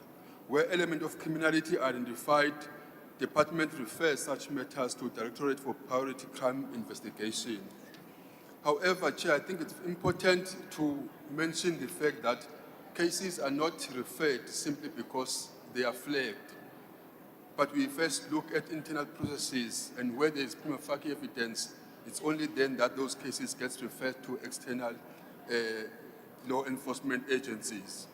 In instances where department do not have the capacity to conduct investigations, the matter therefore may be referred to external service providers, as I've said, such as the Special Investigating Unit.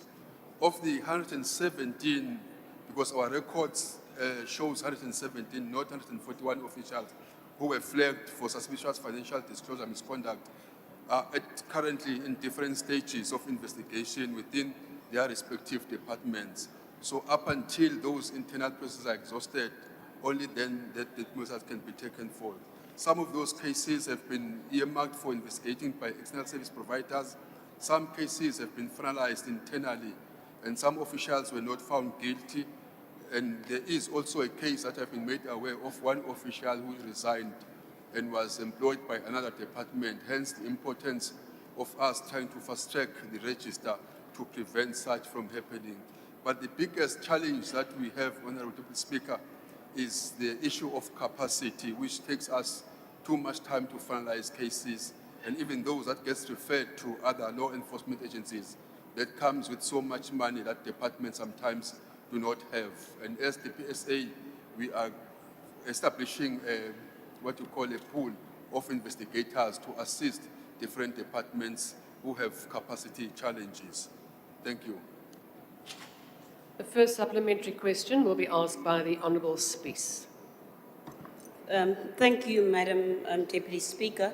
Thank you for your response, Minister. And as much as you have mentioned that there is now an investigation undergoing, however, the concern that I would want to raise and the question I would like to ask then is, if disciplinary processes are underway, what concrete measures are in place to ensure that the officials that are flagged through these lifestyle audits are not able to continue managing the public funds or influencing procurement processes whilst the investigations are ongoing? The Honourable Minister. Thank you very much, Honourable Speaker. What we encourage departments, because it's also important to mention that this is a decentralized process. It's departments themselves that are dealing with the issues of discipline and making sure that lifestyle audit outcomes and consequences are done. But we encourage that those people who are flagged as risk, they are moved at least from those units where they are posing a risk and be placed somewhere while the investigation is taking place. Hence, you will discover that some of the cases that have been flagged, they are under investigation, and some of those employees in particular who are implicated highly and there's a risk that there are criminal elements involved, they have resigned already and left the system. Again, I want to repeat that that is why on the 1st of April, the issue of the register will be effective so that even if people leave the service, but they cannot be employed elsewhere. It is indeed a challenge that we can't keep individuals doing the same work where there is a risk and there is a flagged issues in relation to their financial disclosure. But again, being flagged does not mean that you are guilty as such. It could be a number of things. Hence, some people, when investigations are done, they are actually found not to be guilty. You may find that someone has a car that he has bought in 20 years back and it's lying there, and that person will never declare that car, not because he's hiding anything, but upon investigation, then they'll discover such and only correct that discrepancy. Thank you. The second supplementary question will be asked by the Honourable Nkosi. Thank you, Honourable Deputy Speaker. Minister, if you say 141 senior officials were flagged for suspicious financial conduct, does this not suggest that your lifestyle audit process is failing to hold officials accountable, given that not a single case has been referred to law enforcement agencies? And when will your department ensure that these matters are properly investigated for possible corruption and illicit enrichment? Thank you. The Honourable Minister. I wouldn't confirm rather what the Honourable Member is saying. Firstly, I've corrected the issue of 141, it's 117. And the fact that over 8,000 individuals were flagged, that on its own shows that our system are very effective. They are able to identify individuals who have red flags around themselves, hence the issue of investigation. If the systems were failing, we wouldn't be seeing this high number of individuals. Yes, of course, there might be some gaps where we need to improve, but the system itself, and if you look at the level of compliance from departments, from the day we started this exercise, you can see that it is very much effective and it's able to take us somewhere as government. Thank you. The third supplementary question will be asked by the Honourable Niehaus. Thank you, Honourable Deputy Speaker, in light of the department acknowledging that 141 officials were identified for questionable behaviour and that investigations require significant resources, could the Minister give a comprehensive account of the total expenses related to these lifestyle audits so far? What is the average time taken to finalise an investigation for a flagged case? Does the department have a specific budget with the SIU or Hawks to expedite the processing of these 141 cases? Or will they just simply be left in an internal departmental holding plan and pattern indefinitely? Thank you. The Honourable Minister. Thank you very much for the question. I think the question raised by the Honourable Member is very relevant, and I appreciate it from the point of view that it helps us even to plead to this House to help us to be allocated more money so that we can do our work effectively and efficiently. As to the total expense to do the lifestyle audit itself, I don't have that figure, but I can make it available to the Honourable Member. And in terms of the time frame, it depends. Some cases can be flagged today and they are investigated within 3 months, that is done. Some takes longer depending on the nature. Hence, some even need some external expertise, which departments themselves don't have. So that will, of course, take much longer, especially those that involve large sums of money and assets, where some complications are involved in terms of hiding those assets. That is why, therefore, I'm pleading that all of us collectively will try to plead for more resources to be allocated to the department so that we are able to deal with this problem. As I said, that about 70% of the cases are still lying there unattended because of the same problem of financial constraints. So if this parliament can help us to get more money so that we can see more work moving. For argument's sake, it takes more or less 30,000 just to investigate one case if we use the services of the SIU. So that money many departments do not have. Thank you. The fourth supplementary question will be asked by the Honourable Denner. Thank you, Deputy Speaker, and thank you, Minister, for your answers. And also thank you for mentioning the register. A problem that we've always had is the revolving door phenomenon, and I hope this puts a stop to it. But Minister, my question would like to take you back to the audit process itself. And I would like to ask, would you please explain to us how exactly these audits are conducted, with specific reference to, for instance, which aspects of these officials' lifestyles are audited, and more importantly, how the accuracy of these audits are guaranteed? Thank you, Deputy Speaker. The Honourable Minister. Thank you very much. Deputy Speaker, the declaration process has three stages. First is where we've got an e-disclosure, where all public servants who are at the level of management are requested to disclose their financial position and assets, willingly so. And then from what we receive from them, then there's a second phase, which is to review now, to check whether those individuals have in fact declared what they have or there is something hidden. For example, if you have declared that you've got one house, we'll consult with the deeds office and will tell us if you've got other properties that are registered in your name. We will also consult entities so that we check if you own more than one car. However, there is also a challenge which needs us to come up with some mechanism as to how we bridge that gap, where people will register some of the properties or some wealth in other people's name. Then the last stage is the third one, where now after we have reviewed and discover that there are red flags, it's then when we investigate and when we discover that there's prima facie evidence, then those matters will refer to the law enforcement agencies. I hope I've answered successfully and satisfactory to the member. The last supplementary question will be asked by the Honourable Spies. Thank you, Minister.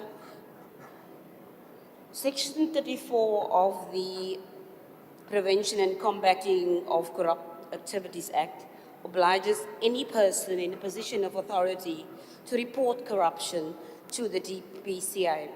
Given that the 141 officials have been flagged for suspicious financial conduct, can you confirm whether your department has complied with this legal obligation? And will you commit today to placing these officials on precautionary suspension or restricting their financial authority? Yes or no? Because if neither happens, this House must conclude that lifestyle audits are being used to create appearance of accountability while corruption continues uninterrupted. The Honourable Minister. Thank you, Deputy Speaker. I agree with the member in terms of our obligation in relation to reporting issues of corruption. I think our approach in this regard would be that we take a collective responsibility in trying to deal with issues of corruption. Because, for example, if we only rely on the e-disclosure system, it will not help us, because for now, it only looks at the senior management and also those that are in the supply chain. But you find that there are people at the lowest level who are also corrupt and involved in activities of corruption. Therefore, it's important for the issue of whistleblower, where if you see that there is an element that appear to be suspicious, then you report such to the department and also to, maybe if not necessarily Department of Public Service, but to the relevant authorities so that those matters can be followed through. But relying only and only on the e-disclosure is not enough. Hence, even we encourage the public to even report cases where there is someone whom they know is not working, but there's so much wealth that they cannot actually see where it comes from. It's such cases that we ask that the public should come on board so that we can win this war against corruption. Thank you. Question number 209 has been asked by the Honourable Hadebe to the Minister of Women, Youth and Persons with Disabilities.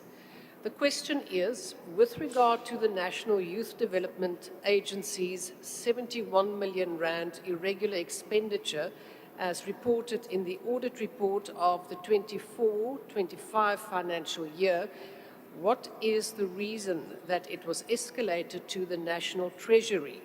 Whether she intends clarifying the overall audit outcome for people with disabilities and youth. If not, why not? If so, what are the relevant details? The Honourable Minister. Thank you very much, Deputy Speaker. Let me also thank Honourable Hadebe for the question. As the national public entity, the NYDA operates within the context of the Public Financial Management Act, Act number 1 of 1999, which ensures transparency and accountability in the management of public finances. During the reporting period of 2024-25 financial year, where the annual report and finances were assessed, there was an audit query on the 71 million rand. As at close and sign off of the audit for the NYDA, the Auditor General stated that there was no confirmed irregular, fruitless or wasteful expenditure that was incurred. However, there is irregular expenditure under assessment amounting to 71 million rand. This 46.6 million rand, which is 66%, is for inability to produce sufficient audit or pre-approval for the travel cost. The 20.8 million rand, which accounts for 29%, is for exceeding its annual budget, that is the agency. And the 3.8 million rand, which is 5%, is for sourcing of goods and or services from its panel of suppliers. Although the management provided a response to the Auditor General, there was disagreement between the Auditor General and the agency.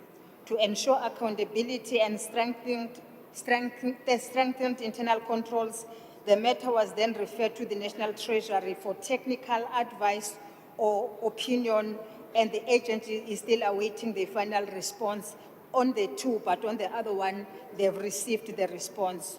Of essence is to note that NYDA has since been implementing a post-audit action plan as part of the recommendations from the Auditor General.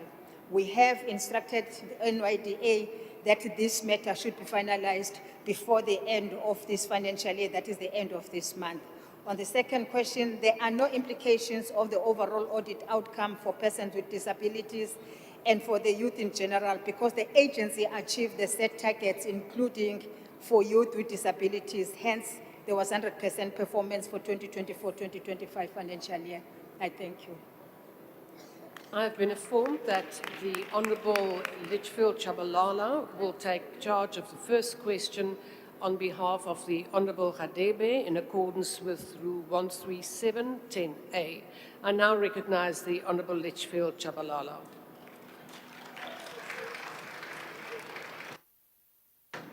Enkosi Deputy Speaker, Minister. Ingathi le meko irregular expenditure ayiyo meko NYDA car under your department.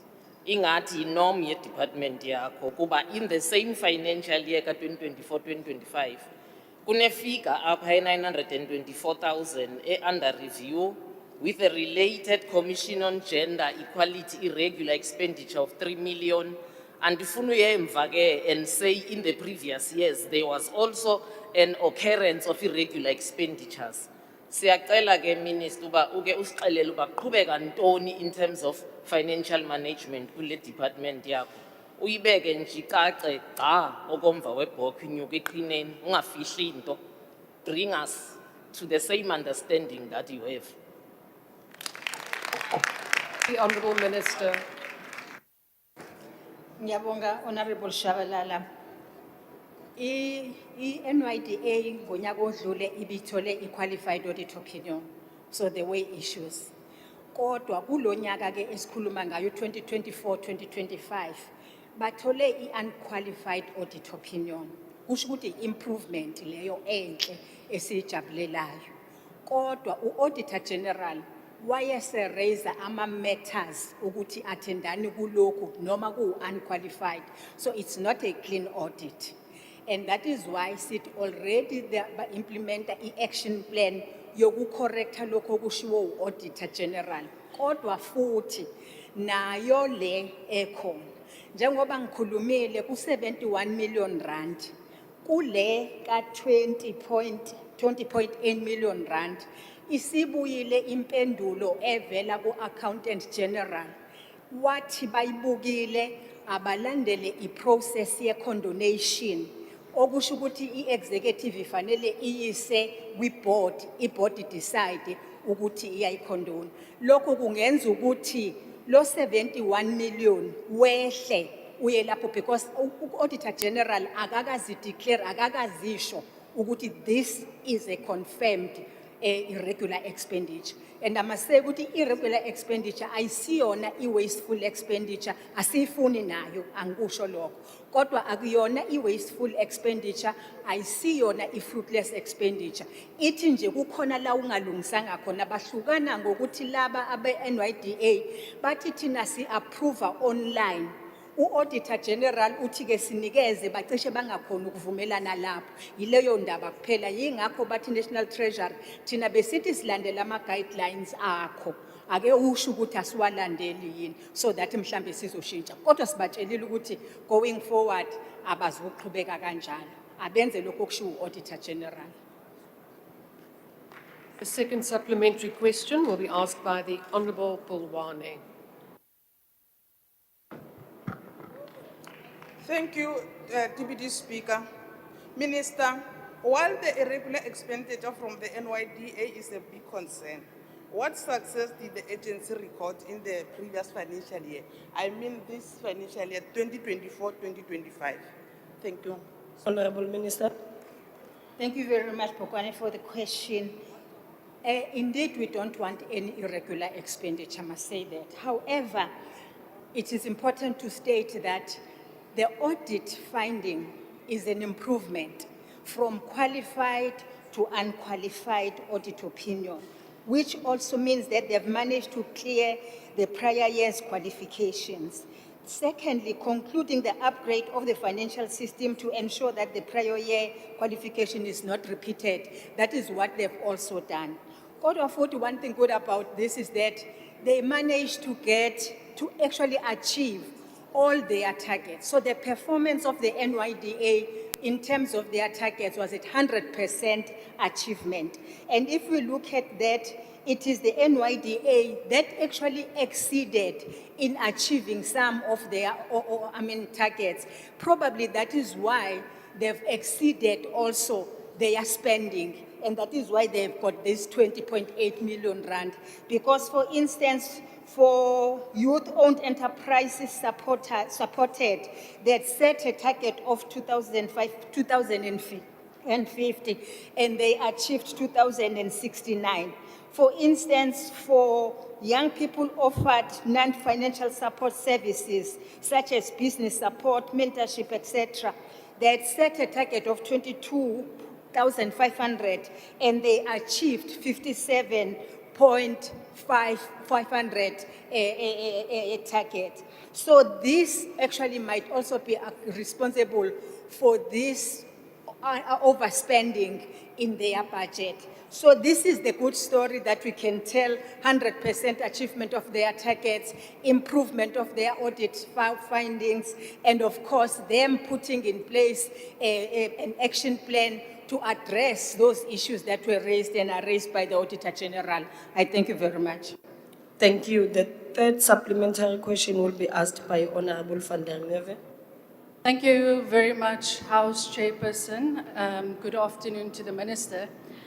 Honourable Minister, there is a saying that goes, the more things change, the more they stay the same. And in the past, the NYDA was accused of political capture, and at times it was also marred by scandals. Now, just recently, the NYDA received a new board with the unanimous support of this House, and we had hoped that the NYDA would start to turn the corner. But I'm in possession of a whistleblower complaint that was sent to my office and also to your office, signed by NYDA staff, in which they complain about the irregular expenditure, excessive spend on travel. They complain, for example, that the chairperson seems to be a law unto themselves. We received a report in the committee that the NYDA spent 1.4 million on a singular event in Kandla. And then we also know that they took their services to the January 8th statement. So quite clearly, it seems that as much as things change, things stay the same. Honorable van der Merwe. Okay. As I the will allow you stakeholder, to what will ask, you but do your to time has restore expired. the credibility of the entity that seems to be in trouble again? Thank you. Honorable Minister. NYDA has a plan of dealing with whistleblowing issues. And this one as well is actually going to follow the same process. It probably is not the only one, there might be others as well. Until such time that that process is finalized, they remain allegations and can therefore not be confirmed, and we therefore cannot say that is the truth. And therefore, we are going to follow a process that is in line with that plan, or the strategy that NYDA is implementing when dealing with issues of whistleblowing. Thank you very much. Thank you, Honorable Minister. The fourth supplementary question, Honorable Lonzi. No, thank you to come like this, Chair, but the Minister is misleading the House.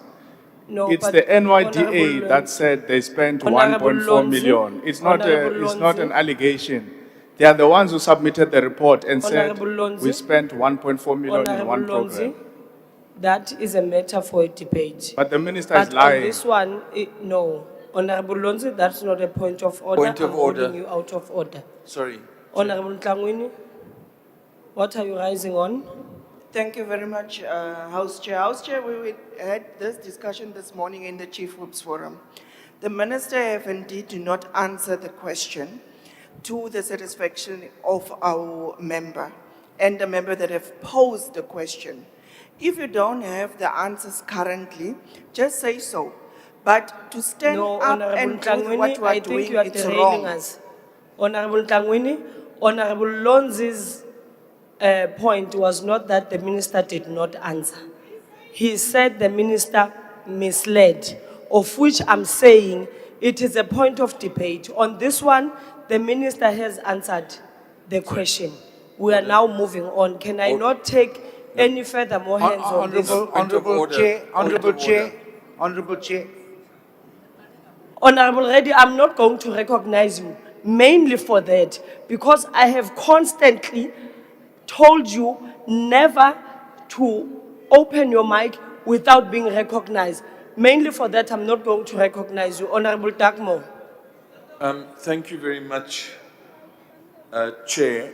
Chair, the reason that I'm asking to address you after you've made the ruling, and I'd like to apologize for that, is basically because Honorable Lonzi said that the minister is lying. He did not just say that she's misleading the House. He actually said the minister is lying. That, and I would appeal to you, Chairperson, to ask the honourable member to withdraw that, because that is not parliamentary. Okay, I did not hear Honorable Lonzi saying that. What I will do is ask if Honorable Lonzi, did you say that the minister is lying? And we'll also look at Hansard and come back with a ruling. Chair, the NYDA came to No, the committee Honorable Lonzi, and I said did not we spent ask you 1.4 million. to explain what the minister is saying NYDA his does. allegations. Honorable Lonzi, I am asking you a straight question. Did you say that the minister is lying? The minister is misleading the House, Chair. Okay, thank you very much. It's fine. We will look at Hansard and we'll come back. We'll revert back with a ruling. Honorable Kwankwa, I would like now, I hope we are not raising any matter on this discussion. No, no. I've made a ruling already. No, I respect your ruling, Chair. I'm not challenging it. But can we get a bit of consistency in terms of what is expected of us as members of Parliament when we are addressing the Chair? Are we supposed to sit down or stand up? There were a few instances over the past few weeks where I was told to stand because the mics are long enough to show respect to the Chair and observe appropriate parliamentary decorum. But I see others stand and others sit down, and it looks a bit clumsy. No, the point is noted, Honorable Kwankwa. I think it is a convention that whoever will then, whether it's a question or you are addressing the chair, you must stand up. So we'll keep it to that standard of the convention. I will now go to the fourth supplementary question, On a which will point be of asked order. by Honorable Tlangwini. What is the point of order? House Chair, it was ruled in this House, if members can't be heard because some of them are tall, they can sit down. It was ruled in this House. Why are you changing the rules now? Sit it there. No, no, no. Because Honorable it was a Tlangwini, ruling. Honorable It was a Tlangwini, ruling in this House. Honorable Tlangwini, we are not going to go don't to do that that. discussion. Don't do that. In Don't fact, do your own it rules. is not that it was ruled in this House. They said the House chairpersons can use their discretion if a member is tall. But on this case, there is no evidence that the member is tall or not. No, who said they were talking about you? Can we please move on from this discussion? I will now allow the fourth supplementary question to be asked by Honorable Letlhape. Order. I am not going to recognize you, Honorable Reddy, up until you align with the processes and rules of this House. You are not going to open the mic. I'm not going to recognize you. Honorable Letlhape. Thank you, House Chair. I must admit that I'm not tall enough for an exemption to sit down. Minister, the issue of spending money that you don't have in your budget is a serious issue. Honorable Letlhape, can you please take a seat? There's a point. What are you raising on, Honorable Member? Siyabonga Somlomo.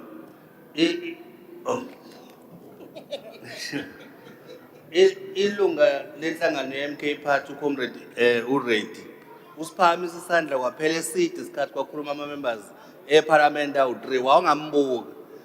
Iyiphi indlela enza ngayo amanye ama-members la yaphakama zathi order uyawa-recognize. I think it's unfair, Chairperson, what you are doing to Honorable Ready. Thank you, Honorable Member. I will address this one more time.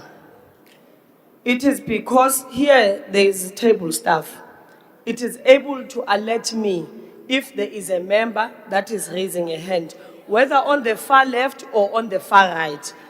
I don't need anyone to be part of this. So if Honorable Reddy wants to be part of this house, he will follow the proceedings of the house. The table will alert me if he wants to speak. It is not the first time, it is not the second time, but he does it all the time. And it's not because he is at the back. Even when he is at the front, he would do the same thing. So I am not going to allow Honorable Reddy until he allows to be ruled by the proceedings of this house. Honorable Letlape.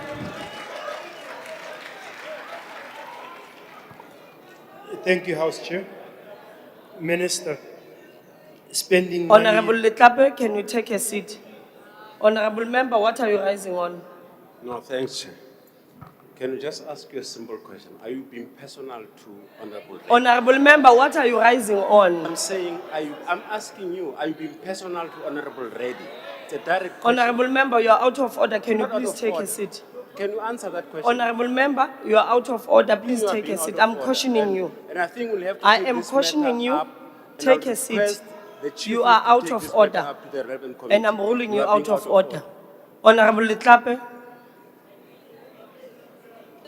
We will try, maybe it will be third time lucky. Chair, spending money that you do not have in your budget is a serious misdemeanor. I understand the need for condonation from the board, but will the minister ensure that there's proper consequence management for that irresponsible behavior?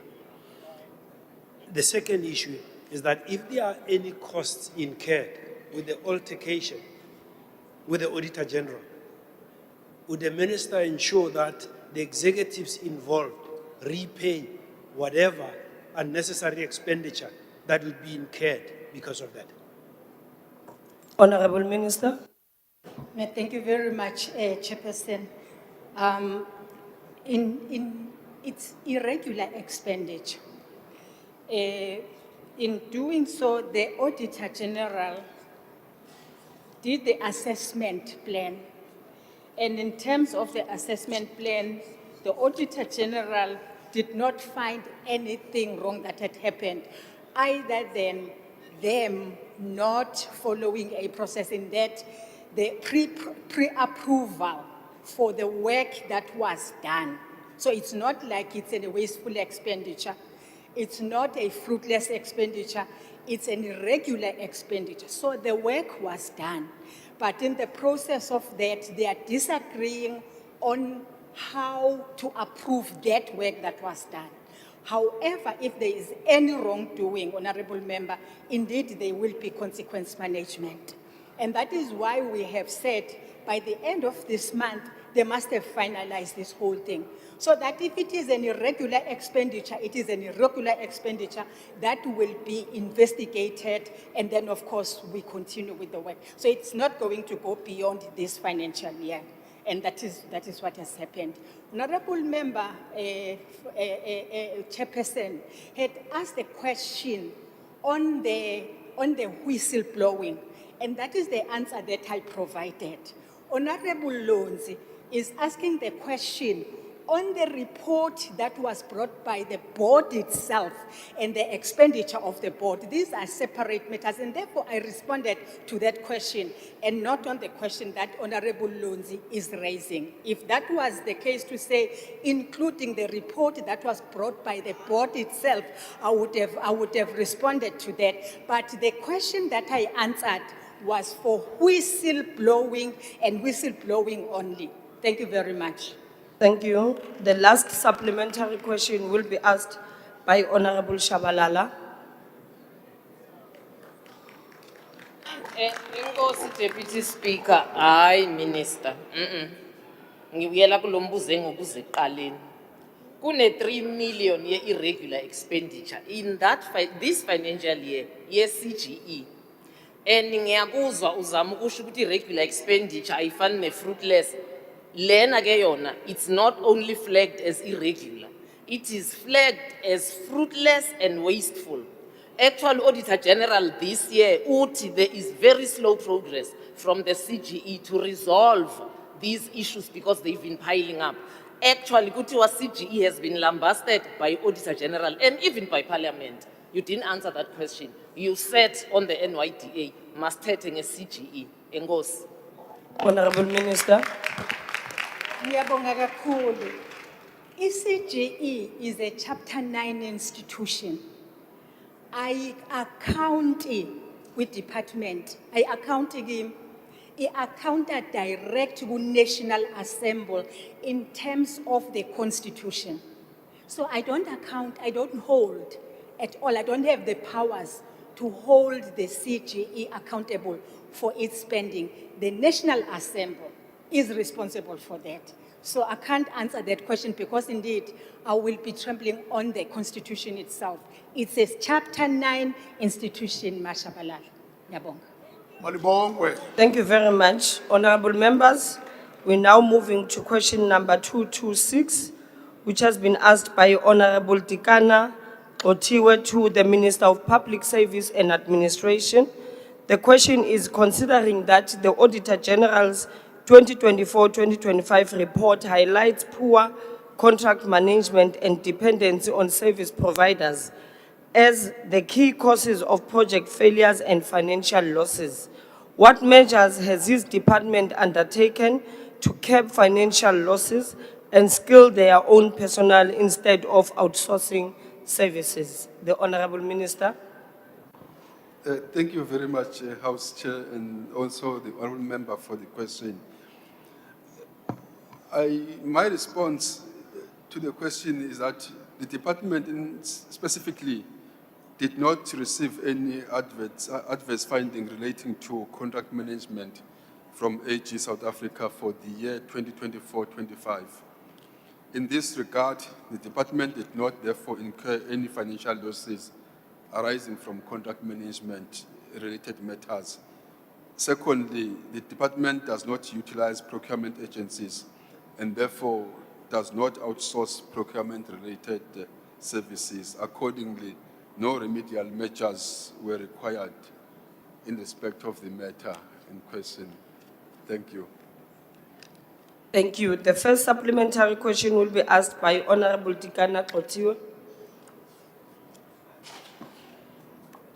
Thank you, Deputy House Chair. Honorable Minister, would the Department of Public Service and Administration consider developing a policy framework that would compel departments to limit the wholesale outsourcing of goods and services in government? Thank you. Honorable Minister. Thank you, House Chair. I think the question that is raised by the honourable member is outside the mandate of the PSA. It's only Treasury that can develop such a policy framework to compel departments to do such. However, I do want to mention that from a government point of view, through the President's pronouncements and also the priorities of the 7th administration, if you look at the third priority, which is building an ethical, developmental, and capable state, that on its own speaks to a government's commitment and a clear intention to build an internal capacity so that we avoid using contracts for everything. And ordinarily, outsourcing services should only apply to very scarce services which are not needed all the time, where there is value for money if you outsource them as opposed from doing them from inside. So from a government point of view, therefore, we are committed to build internal capacity, to strengthen internal controls, and also to close all the leakages that are there in the system. Thank you. The second supplementary question will be asked by Honorable Spears. Thank you, Minister. Minister, although you have now just told us that it is not an adverse finding by the AG, the fact is year after year, the AG highlights the weak contract management and the over-reliance on service providers. It is a problem. So your department, Minister, oversees the National School of Government, whose core mandate it is to professionalize and upskill the public service.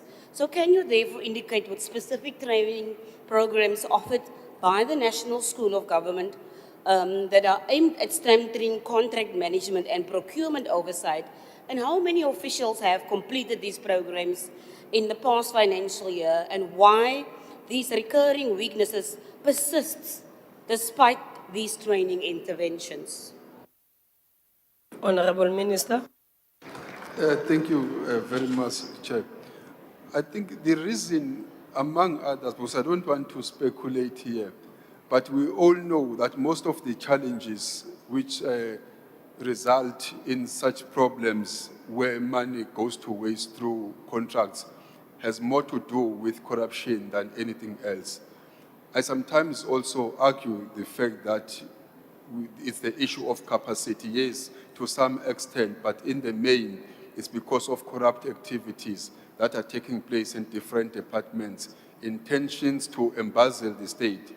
Hence, therefore, it's our collective view, as I always say, that departments should be oriented, as the member has just said, to be more, rather, to commit to public service.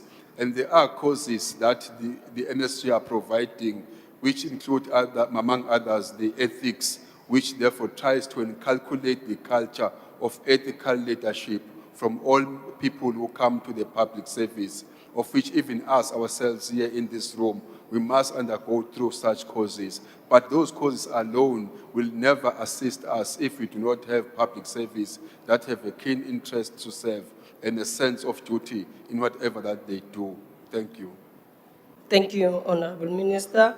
The third supplementary question will be asked by Honorable J.S. Malinga.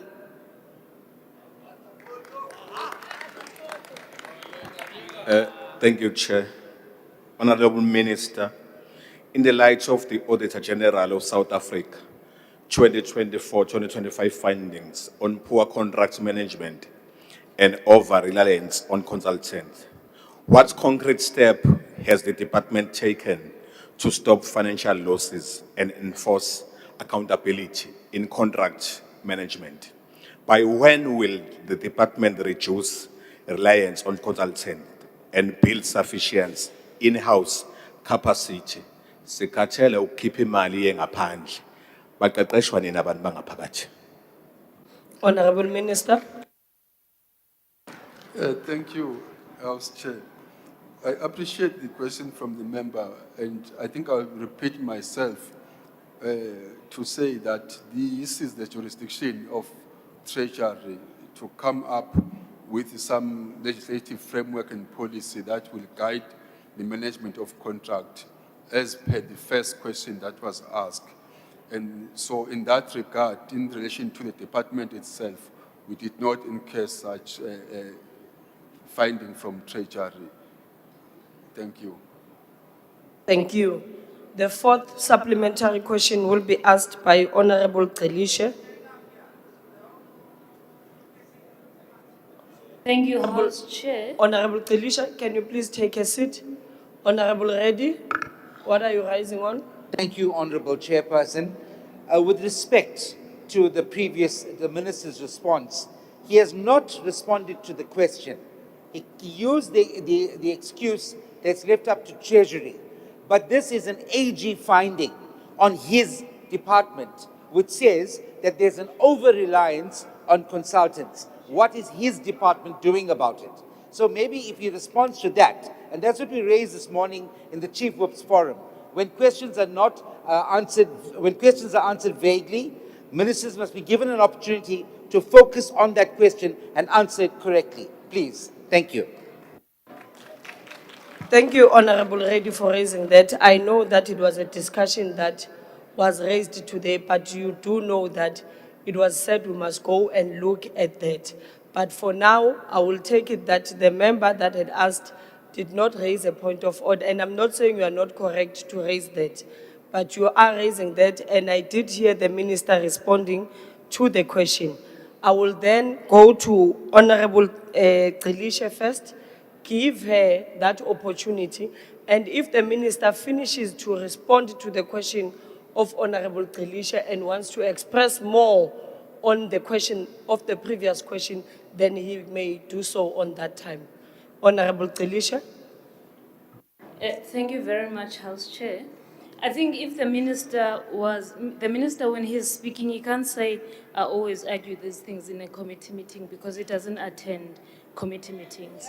And I can count on just one hand, since this administration has started, the number of times he appeared in front of our committee. But House Chair, Where's the camera? the minister, Oh, what's the issue? Oh, Mr. Camera, can you please go to the member that is asking the question? But the camera is there. I think when I Continue, Honorable Yes, Xilishe.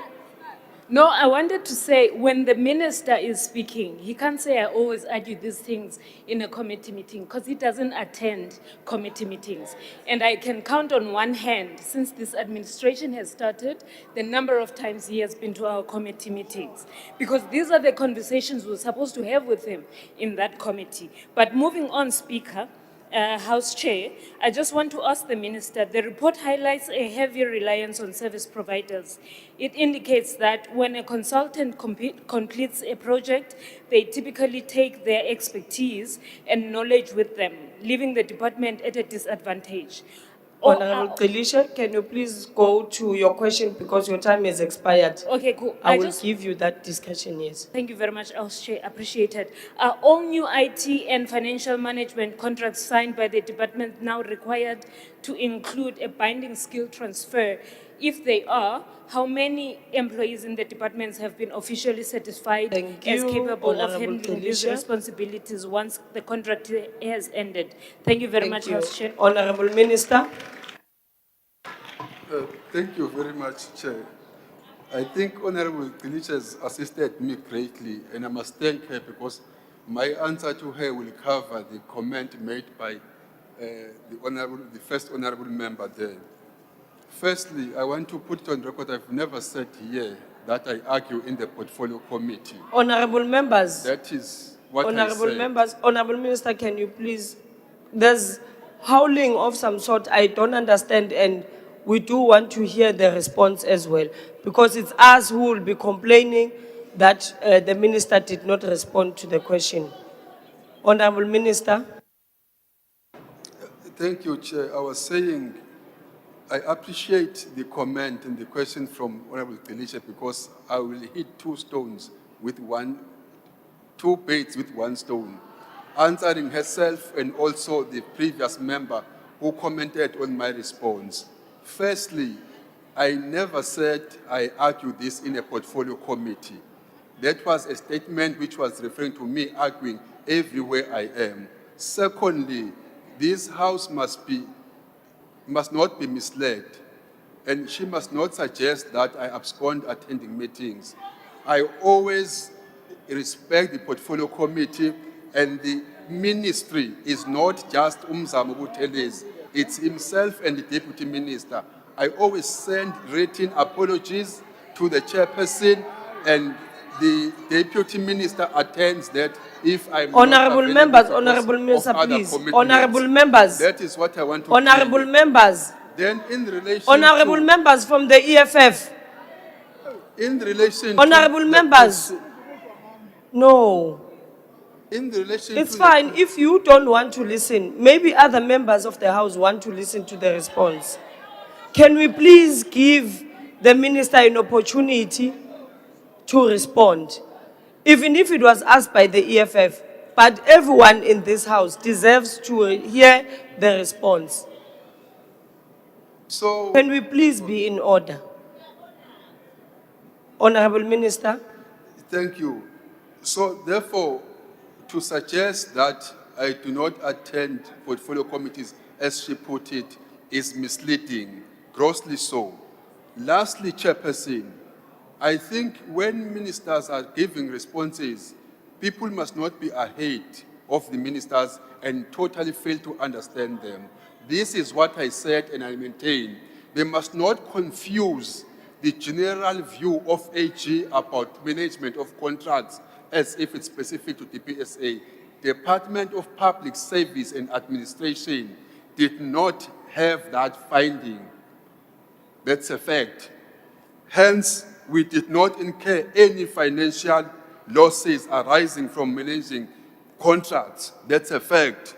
Thirdly, we do not utilize procurement agencies, and therefore, we do not outsource procurement-related, what you call, services. You are referring to here matters of contracts. Those are referring to departments that are delivering service to the public. For example, I'm just making an example here. It could be Department of Works, could be Cognitive. Yes, as you wrap up, Minister. Yes, as I wrap up, therefore, my answer was very clear and it's factual. If then they don't want to listen, it's their own baby. Thank you very much. Yes, Honorable Member. Thank you, Chair. As you stand. Chair. Yes, as I stand.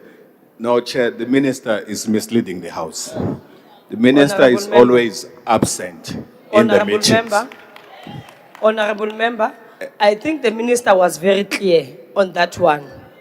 He did say that even if he does not attend, but the deputy minister does come. So we are not going to get into that discussion of misleading. We are moving on. The last supplementary question will be asked by Honorable Kotiwe.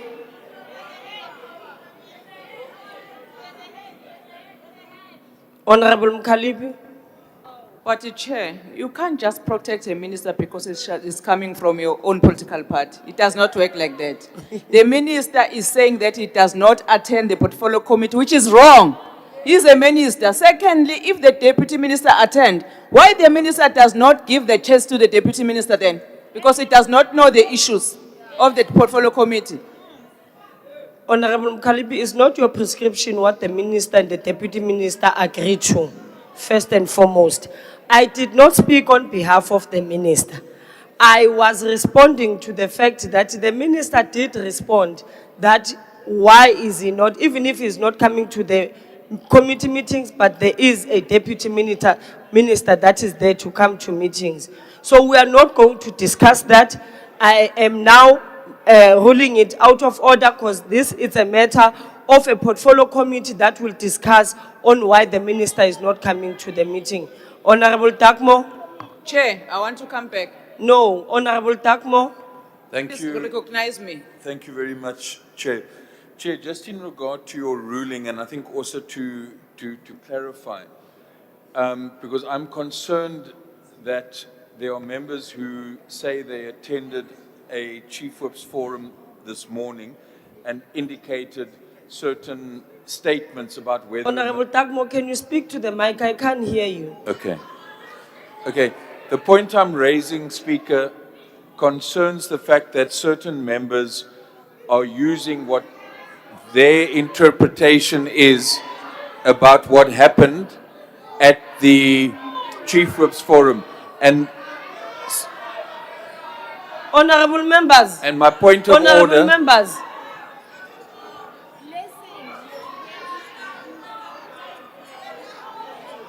Honorable Takmo, can you please stand? No problem. Thank you. Thank you. The reason for this point of order,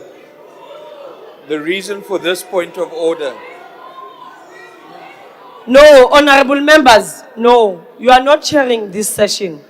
And you are not going to do that. Thank you. The reason for this point of order, because I'm very concerned, Chair, that an impression is going to be created in this House that a member can simply decide whether they believe a minister did or did not answer their question. In fact, in the Chief Whip's forum, it was said that that discretion lies with the chairperson of the meeting who can intervene. That's number one. Honorable Takmo, Number two. can we cut it there? I have ruled on this matter and we are moving on from that one. I am not expecting anyone to raise... No, honorable members. And the last No, point. don't do that. Chair, No, don't do that. Chair, the I have last not point. told Honorable Dagmo to sit down. Don't do that. No, don't do that. No, don't do that. Chairperson, the other issue is that when members don't allow Honorable a Dagmo, minister to speak, Honorable Dagmo, we cannot hear. Honorable Dagmo, Honorable Dagmo, I don't want to open a discussion on this matter. I had made a ruling on it, and there was absolutely no need for us to go back there. Can we please move on from that point? Because I am not going to allow any member that is going to raise that issue again. Honorable Reddy? Thank you, Honorable House Chair. I think on this one we'll kill two stones with one bird. The issue here, which is Why are very you rising, important, Honorable I'm rising on the response because the minister said he does not attend the meetings. He said that. Now, I'm just saying that you as the House Chair should tell him that he's not capable of answering the questions if he does not attend the meetings. How can he answer questions if he doesn't attend the meetings? Honorable He's Reddy, relying on a piece Honorable of paper. Reddy, Honorable Thank you. Reddy. People who come here to answer questions as ministers, it's not your discretion whether he is able to come here to answer questions and not. And I am not going to open it up for further discussions. Honorable Kotiwe, the last supplementary question. Chair. Thank you, Deputy House Chair. Honorable Kotiwe, can you please take a seat? Honorable members, I am now not going to allow the spurious point of orders which are out of order. And I did make a ruling. We are not going to open up a discussion of whether who attends meetings and who does not. And I have referred that members of the portfolio committee must take it back to the portfolio committee. Honorable Mkalipi. But Chair, with due respect, this morning you were there in the Chiefs Forum and you tried to justify what you are exactly doing by protecting ministers. And then we told you that you don't have powers to protect ministers. So we are repeating what we have told you not to do in the Chiefs Forum. Please don't do that. Ministers are here to be accountable in this parliament. Please, Chair. And I think the minister has been accountable in this And we parliament. protect ourselves. He has been responding to questions. Your problem is that you are now wanting us to discuss why hasn't he been attending portfolio committees. That was not the question. The initial question was not asking about the attendance of the minister. So we are moving away from that question. Honorable Skosana, I hope we are not coming to indulge as well. No, thank you very much, House Chair. I'm rising on Rule 92, Sub-Rule 11, which reads thus, the presiding officer's ruling on a point of order is final and binding and may not be challenged or questioned in the House. So can we please proceed, Honorable Chair, as you have already ruled on this matter. Thank you very Honorable much. Skosana. I have recognized Honorable Kotiwe. Thank you, Deputy House Chair. Honorable Minister, protector. other state departments, such as correctional services and other departments, produce several services that state procures from individual contractors. What is the status of interdepartmental procurement of goods and services? I thank you. Honorable Minister. Thank you very much, Chairperson. Maybe I should begin by saying the member refers to different departments procuring services from different service providers. I think it's only fair, as much as the question is relevant, to refer such question to the Minister of Finance so that he can assist us as to what mechanisms and legislative frameworks that is there which encourages or discourages such act of using service providers, and if they do, how can they be used in a manner that save the state so much money and prevent some of these companies which are not performing or delivering services as required. I think I can only respond like that to the honorable member. Thank you. Honorable members, we are now moving to question number 214, which has been asked by Honorable S. Delisha to the Minister of Public Service and Administration. The question is, in light of the recent concerns surrounding the lack of transparency and accountability of the government employees' medical scheme, GEMS, board appointments, governance practices, and executive remuneration. And given that GEMS is a not-for-profit medical scheme established to serve public servants and their families, and considering the rejection of the proposed premium increases by unions, what concrete steps has he taken to urgently review and appoint a new board for GEMS that will demonstrate commitment to good governance? Details furnished. Honorable Minister. Thank you very much, Chairperson. I appreciate the question from Honorable Delisha. Maybe I need to start from the beginning in relation to the last part of her question. As of now, I have not considered to review the appointments of board because there is no evidence that suggests such. Until then, I can only consider. That's the last part of your question. Then the first part of the question, I will respond as follows, to say government employees medical scheme is often cited as a leader in healthcare governance in South Africa, primarily for its consistent financial performance and structured ethical frameworks. The following key points highlight its transparency and governance. Firstly, financial accountability and audit success. As of 2025, GEMS has maintained 18 consecutive years of unqualified audit opinion. This therefore reflects sound financial controls and adherence to international financial reporting standards. The scheme achieved a clean audit in 2024 financial year, meaning there were no material findings regarding its financial statements, performance objectives, or compliance with legislation. Secondly, the structural ethical governance. The Board of Trustees has formally adopted the King 4 report on corporate governance, applying all 17 principles of its operation, and is currently undertaking the implementation of King 5. GEMS utilizes specialized committees such as risk, social, and ethical committees to oversee organizational ethics, legal compliance, and procurement integrity. Strict declaration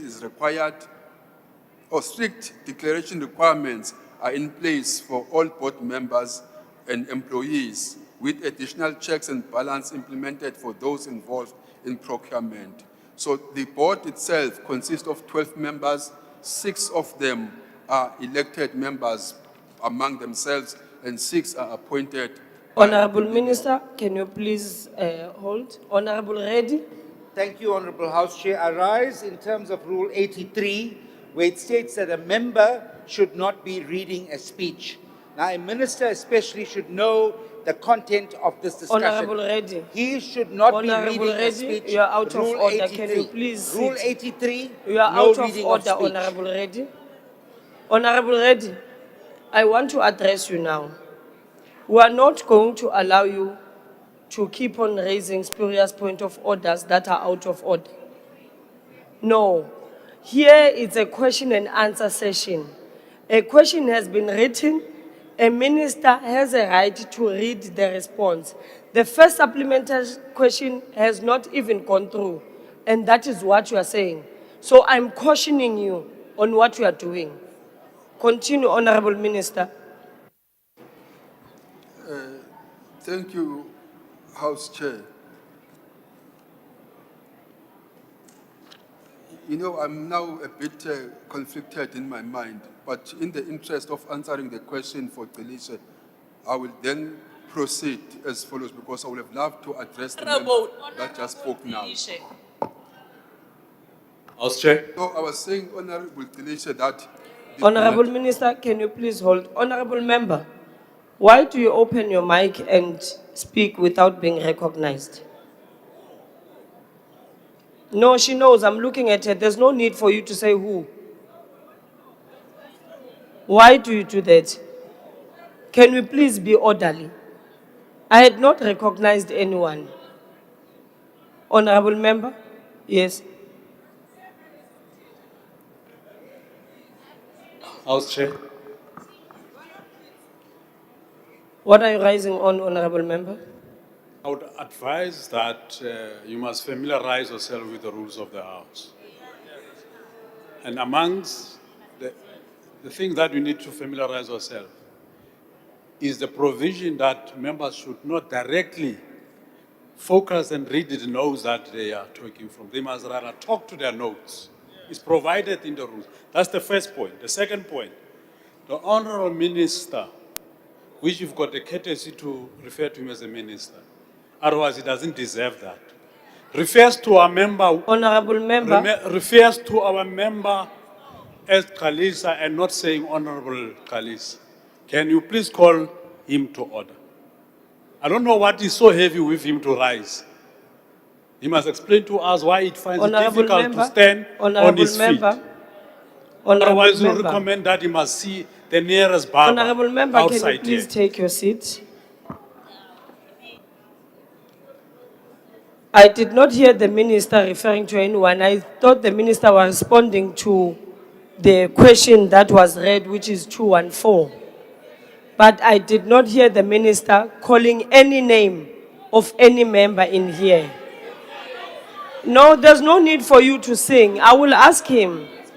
You can't speak, all of you. I will ask him if he did call a member by a name. No, you don't do that, honorable members. No, you don't do that. And I am correct to say I did not hear, but you must give me an opportunity to ask the minister. So how are we going to find out if we don't ask? I gave Honorable Lonze an opportunity to say they must not speak on his behalf. And I asked him, did he say the minister lied? I asked him, why are you not giving me an opportunity to ask the minister?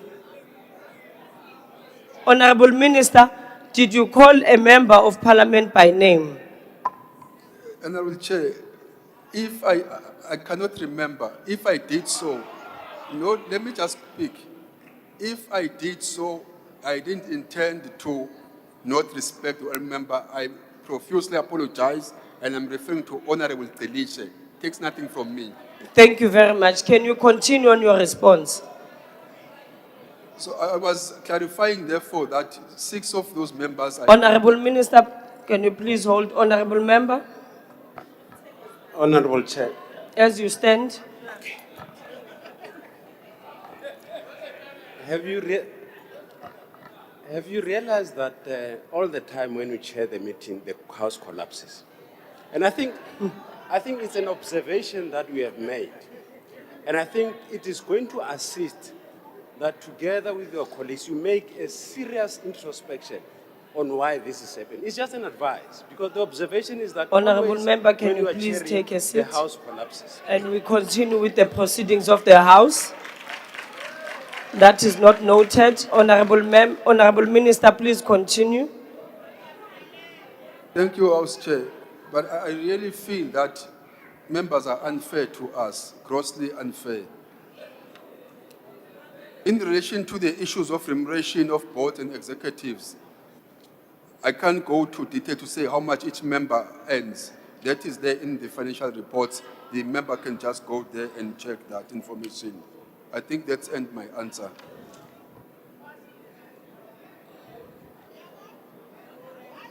Are you done, Honorable Minister? Yes, I'm ending there. Okay, thank you very much. The first supplementary question will be asked by Honorable Delisha.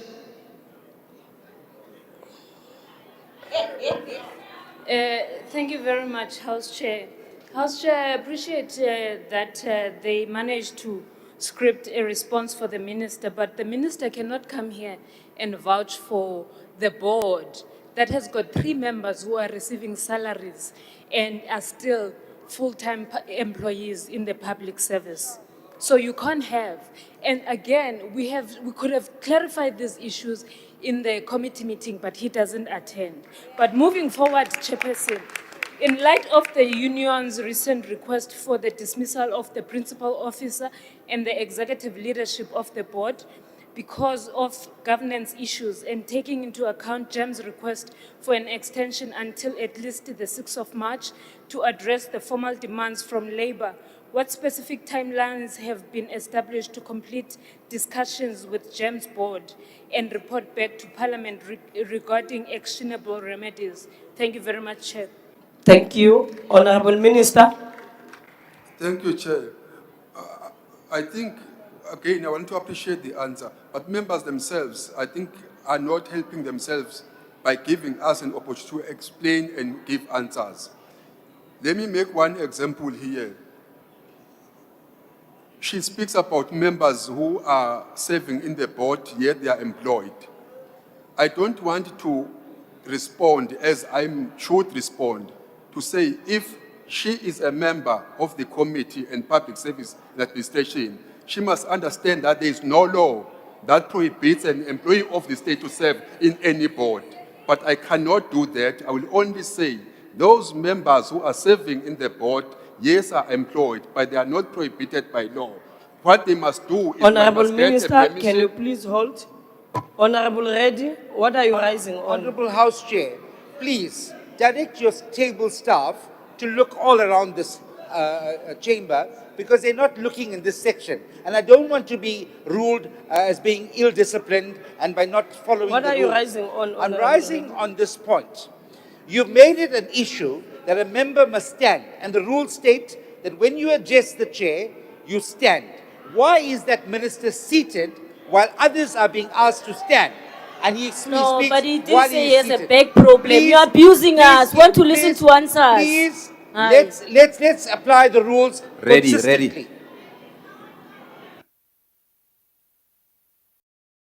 No, when the Honorable Reddy, I think you were here, when the first question came of the Honorable Minister, and he did ask that can he answer his question seated, because he comes from a procedure in hospital, and he cannot then stand and sit. I withdraw. So I he withdraw. was given that discretion. I withdraw. Thank you. Honorable Minister. House Chair, to the satisfaction of the member, I'm going to stand regardless. Two issues. No, Honorable Minister, it's my discretion. Please That is sit. fine. That is fine. I appreciate your discretion. You must give these people what they want so that they are happy and to prove what kind of people that they are. Honorable Minister, please hold. Honorable Skosani. No, Chair, no, the minister requested to respond while Yes. seated, and he was granted permission by the Deputy Speaker. We are not going to be bullied by the MKP. Yes. No, we are not going to be bullied by the MKP in this house. Yes. The minister must answer questions seated. He was given permission to do so. We are not going to be bullied by the MKP. What rule is he Honorable standing members, upon? honorable What rule? members, He's ill-disciplined. He honorable must be kicked out of this house. honorable members, on order, Be seated. order. Honorable member, can you please sit? Order. Please lower your hand. I want to address something. Lower your hand. Please, thank you. Honorable Reddy stood and asked, and I responded, and he was happy with it. And then we moved on from that. So can we not please go back to now opening up a discussion again? I am asking this for the last time, because I was here when the minister asked that can he answer questions seated. And the deputy speaker is the one that granted the minister to answer the questions seated. Can we then move on from this question, from this discussion? No, Skosana did not do anything. He was outlining. Honorable members, no, you can't shout like that. No, you can't shout like that. Honorable members, please take your hands down. Take them down. Take your hands down. No, I want to address something. Take your hands down. I will note you. I will note you. Honorable members, I think in this house we must treat each other with respect. I don't think that whenever give a member a chance, I would shout at them. And I do not appreciate how you are handling yourselves right now. It is not honorable indeed. We are all allowed to raise issues, but there is absolutely no need that says you must shout. Because all of us can shout, but it does not mean we must do that. Here, this is the Parliament of South Africa. We are watched by all people of South Africa. And they are seeing exactly what we are doing here, which is not okay. Can I ask you that we do not do that? And if you are recognized, you will be recognized to speak. And then after that, then we move on. But all I'm asking after Honorable Skosana spoke is that I did address Honorable Reddy. And you did not hear me. I'm addressing Honorable Skosana that I have addressed this issue already with Honorable Reddy. And he understood what I said to him. So there's absolutely no need then to go back to this discussion. Honorable member, yes. Me. No, Thank not you. you, not you, yes. Honorable Chair, I'm just rising on Rule 84, which states categorically clear that unparliamentary or unacceptable language or gestures is unacceptable. No member may use offensive, abusive, insulting, disrespectful, unbecoming, and unparliamentary words or language. The minister referred to us as these people. It is unacceptable, and this conduct cannot be condoned. We are not these people, and if he's going to continue undermining us like this, we are not going to respect this kind of gestures. Please, can you give us a ruling on that, Chair? Thank you, Honorable Member. Honorable Members. Honorable Members. Honorable Members. Honorable Members. Before I gave an opportunity to the Honorable Member who was speaking now, I did say, can we not shout? Why now is the member raising a point of order and we are all shouting? Honorable Member, yes, I did, but because of Honorable Reddy was raising a point of order, I was responding to that.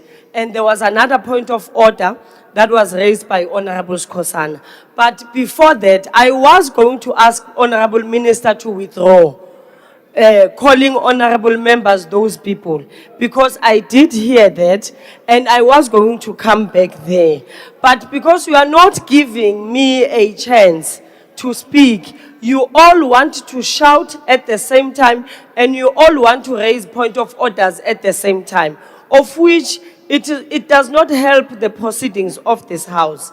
Honorable Minister, can you please withdraw these people? I humbly withdraw, Chair. Thank you, Honorable Minister. Honorable Member. Thank you, Chairperson. I'm rising on Rule 85, Chair. Ipegegu Honorable Skosana, what he did. Okay, Yes. sorry, Chair, I withdraw. Honorable Skosana, Chair, there was unparliamentary conduct. Uguti asugume abe aggressive towards other members, and you didn't call him into order, Chair. Instead, you look at these members on the MK side, and then will call us into order. Can you please call Honorable Skosana into order, and he must act accordingly, not aggressive to us. Thank you, Chair. Thank you, Honorable Member. I don't think I did address and say honorable members of the MK. I said all honorable members. Let us stop shouting and stop behaving as if we are not honorable members. When we are in this plenary, people are watching us. That is what I addressed.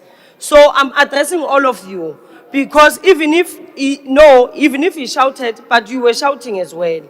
So I am addressing everyone. I'm not addressing a main or specific person.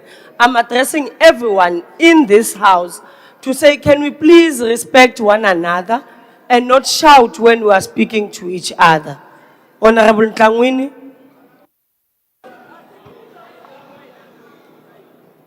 Thank you very much, House Chair. House Chair, I just want to point out something that maybe perhaps you deliberately are missing it all the time. But the Deputy Minister of Communication continuously opening his mic and then speak into his mic. Maybe we understand that he gets bullied all the time by the Minister Soli Malati, but he must not Honorable bring Ntlangwini. that Honorable outcry here Ntlangwini. into the House. No, Please, I'm can trying to address assist that? you. Please, maybe if you can, Honorable Ntlangwini. Oh, now you are laughing. I don't know whether it was a joke or what. I couldn't hear you. I'm trying to say, I couldn't hear you. Can you please put your mic closer? Thank you very much, House Chair. That's what I was sitting, but but Kwankwa raised a point of order, and that, so I'm giving you the necessary respect yet again.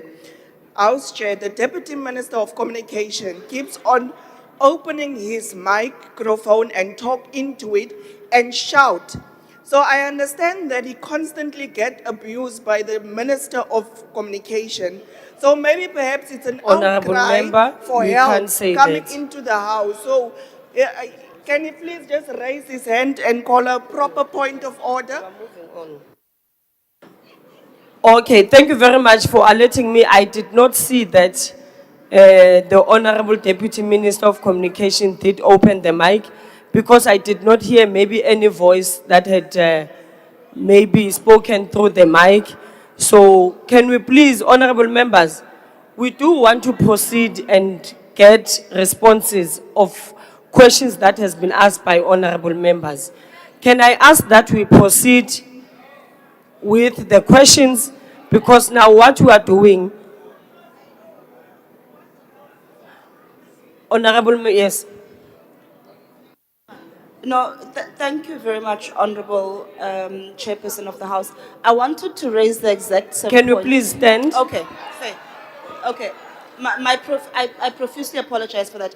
I wanted to raise the point that you just concluded on, that the last 20 minutes have actually been spent on orders and counter orders, which actually eats into the time to answer questions. We came here prepared to answer questions, and we've spent 20 to 30 minutes doing absolutely nothing. Can you please be more strict as the chairperson and allow those that are asking questions to ask their questions and those who have prepared answers to do so? Thank you very much. Thank you. Honorable members, Honorable Reddy, why are you rising? Thank you, Honorable Speaker. I think this is robust debate, and I take offense to that statement. No, Honorable Reddy, why are you rising? I'm rising because the minister needs to apologize. He's hurt us. He said, these people. How can he refer to us as these people and just withdraw? We want an apology and nothing less than an apology. We ask you to direct him to apologize to us, referring to us as these people. Who does he think he is? He doesn't attend the committee meetings. He doesn't know his subject matter. And then he comes and refers to us as these people.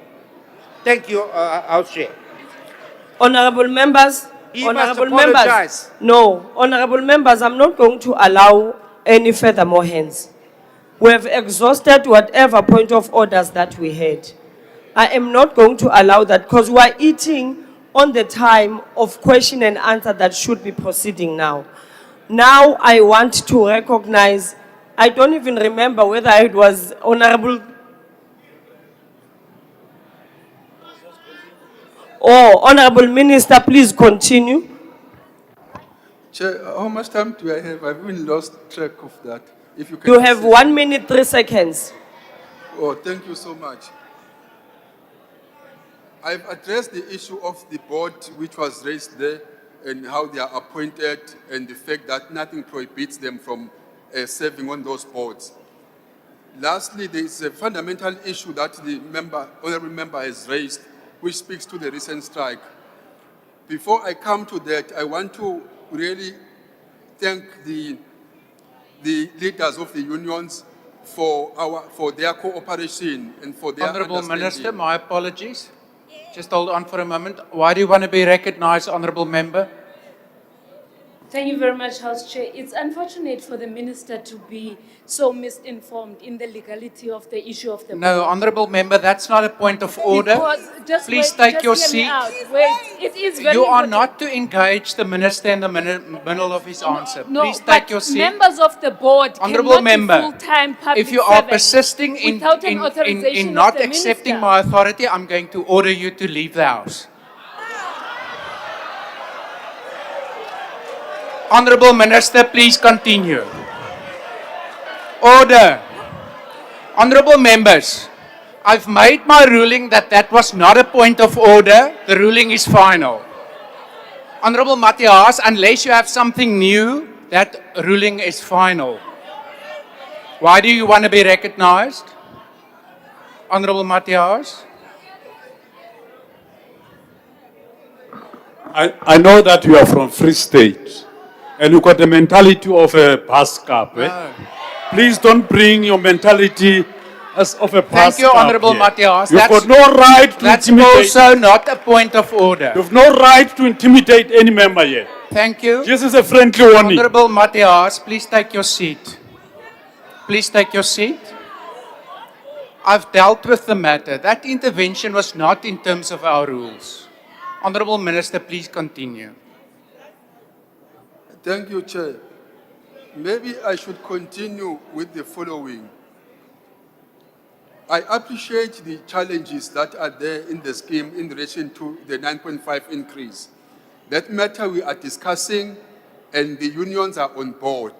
However, Chair, I want to conclude and say, I will never allow myself to give answers to this House and people of this country, which is a sponsored response. Also, I shall never ignore facts in front of me in order to serve a particular narrative from honorable members who wants us to answer questions fitting to their narrative. Thank you, Honourable Minister. Thank Your time has now expired. The next follow-up is to be asked by the Honourable Mtolo.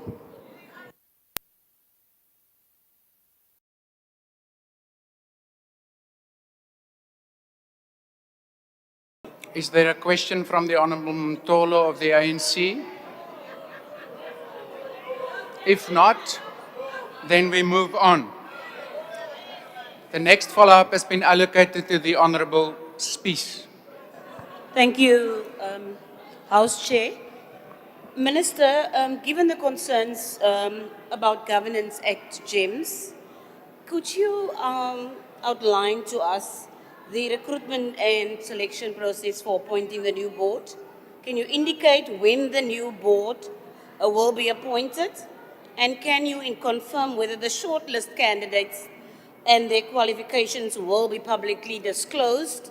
And in conclusion, how does the scheme justify the proposed 9.5 increase in member contributions, particularly given the economic pressures on public servants and the scheme's existing reserves, including interest income, which could potentially be used to offset shortfalls? Honourable Minister. Thank you very much for the good question from the member. Firstly, the time for board members serving on the board comes at different times. Some have just been recently appointed before I assumed office. So it depends as to when you join the board, then your time then will be determined by that. I will therefore maybe go back and check as to when each member was appointed and give that information to the member. In relation to the 5% increase, I'm on record, Honourable House Chair, as the ministry, saying that this is not affordable for members because we understand our socio-economic environment. However, there are serious issues that are behind the scheme increasing to this 9.5. Initially, the Medical Council and their actuaries had suggested between 12 and 13%. And we argued there to say that is far too much. Why? Because their reserves has gone below 25%, which is a legal requirement. Therefore, for them to be able to make up to meet that minimum. Honorable Minister, please just hold on. Honorable Reddy, why do you want to be recognized? Thank you, Honorable Chairperson, my favorite chairperson. I rise in terms of Rule 142, subsection 2.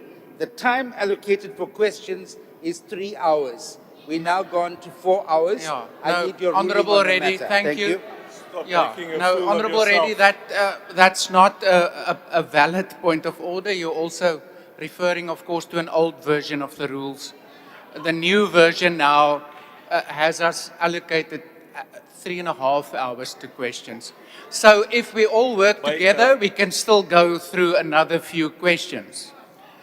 My apologies, Honorable Minister, please continue. Thank you. I was saying, therefore, Chairperson, the increase is not desirable. However, there are extraordinary circumstances that has resulted in the scheme to increase by 9.5. As I said, the commendation by the Council was between 12 and 13%. There is a lot of fraud, waste, and abuse taking place within the scheme by the members themselves. And to some extent, you find that there are fraudsters, thieves, and thugs who are masquerading as practitioners, who corrupt members, whereby they ask them to come and cash money from their practices and then claim more money from the medical aid. So those are the issues that are troubling the scheme. As a result, the reserves have gone low, and then they have to have now means as to how they bring those reserves back.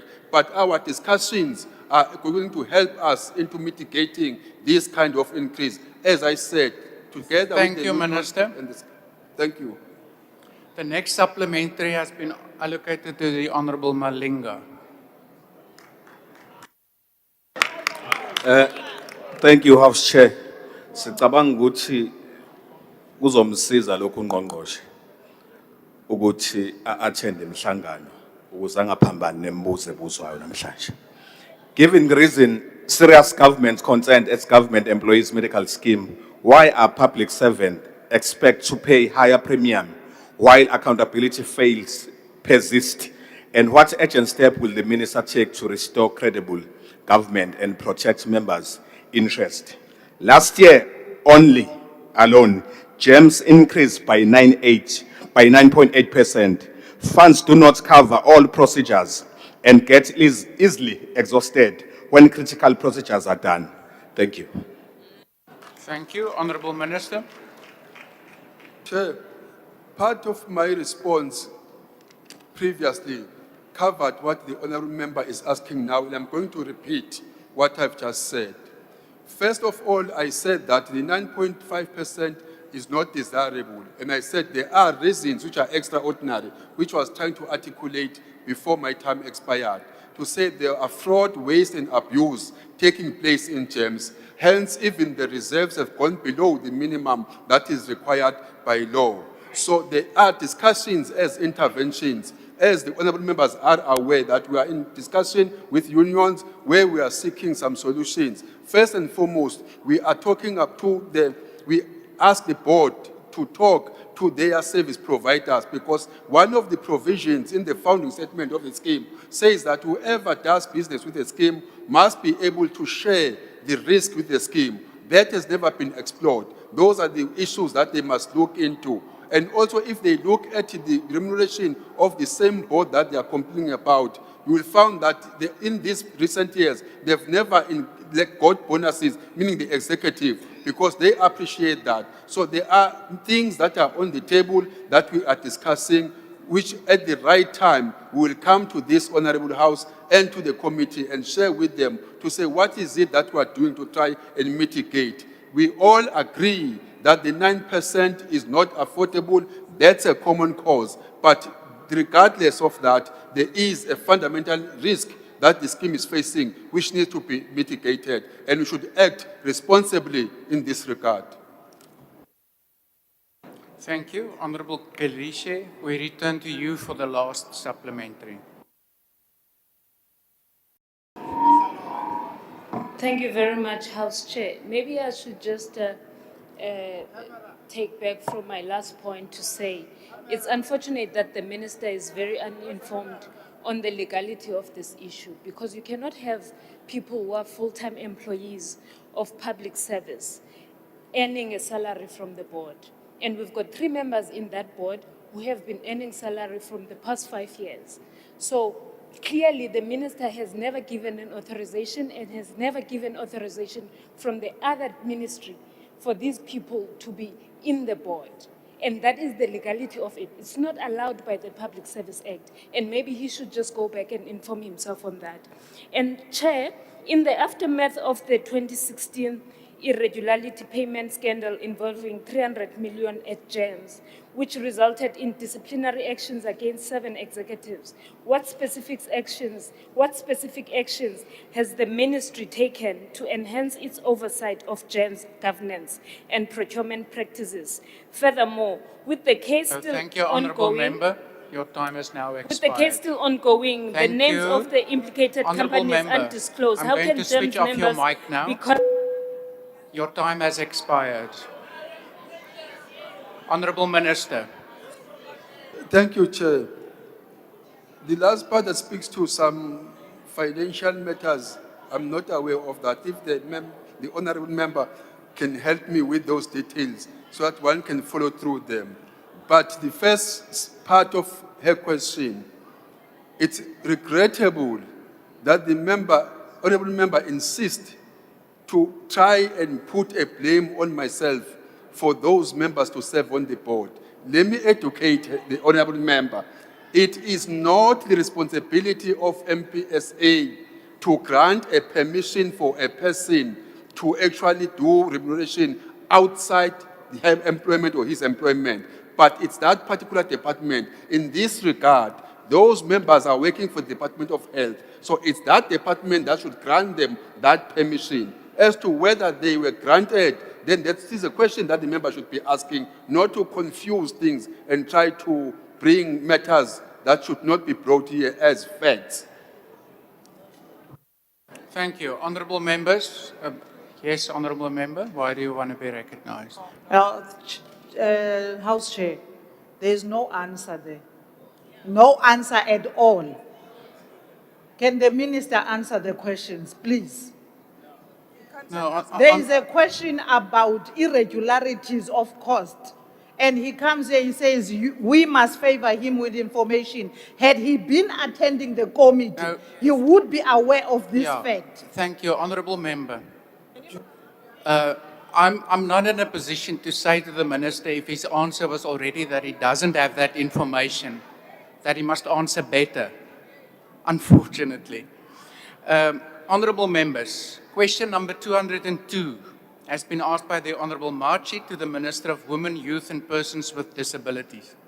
The question is, considering a strong stance against substance abuse amongst the youth, how will her office strengthen coordination with the Department of Health and the Central Drug Authority to ensure that prevention programs and early intervention and or psychosocial support services reach the most vulnerable communities to deliver measurable reductions in substance abuse amongst the youth?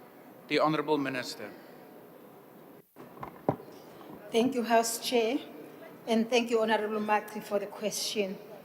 The mandate of our department is to lead on socio-economic transformation, empowerment and participation of women, youth and persons with disabilities through mainstreaming, advocacy, monitoring and evaluation. In this regard, the department developed a cabinet-approved national youth policy, which amongst others prioritizes physical and mental well-being of young people.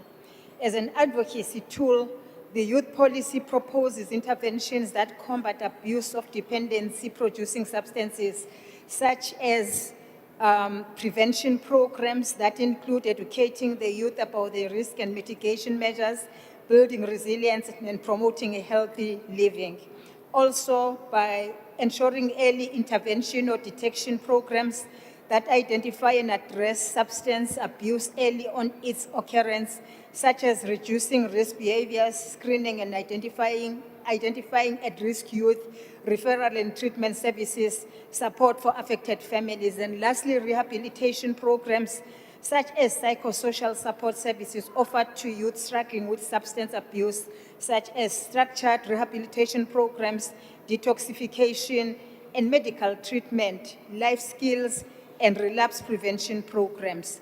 I must indicate, Chairperson, that the Department of Social Development is the key department and leading department that works with the Central Drug Authority, whose responsibility is to implement the National Drug Master Plan, which provides for demand, supply, and harm reduction measures. I thank you very much. Thank you, Honourable Minister. Honourable Members, I've been informed that the Honourable Bill van der Merwe will take charge of the first follow-up on behalf of Honourable Machi in accordance with Rule 137.10a. Honourable van der Merwe.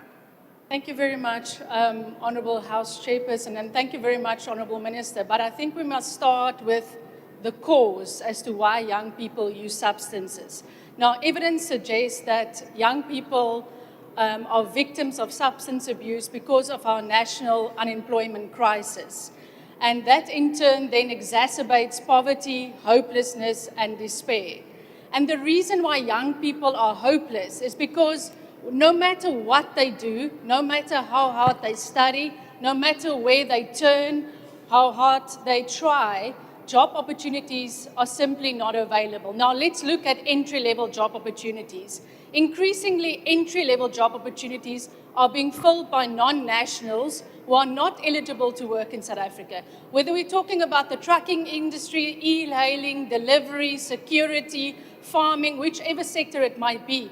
So despite their hopes and dreams, they cannot access these job opportunities. So as the custodian of the rights of our young people, what have you done, Honourable Minister, to discuss this with your counterparts in Labour and Home Affairs to ensure that we implement our laws so that every job opportunity that can be made available to our young people are opened up so that we've got a government that puts our young people first? Thank you, Honourable Minister. Thank you very much, Honourable Chairperson. I agree with Honourable Member that many young people are sitting at home. If you look at those that are neither in education, employment and training, they speak of 3.5 million that are sitting at home. Indeed, that is a problem, and that is why the President himself described youth unemployment as a crisis. There is a lot that is being done to address the issue. The reason why we have NYDA is also to try and address the issue.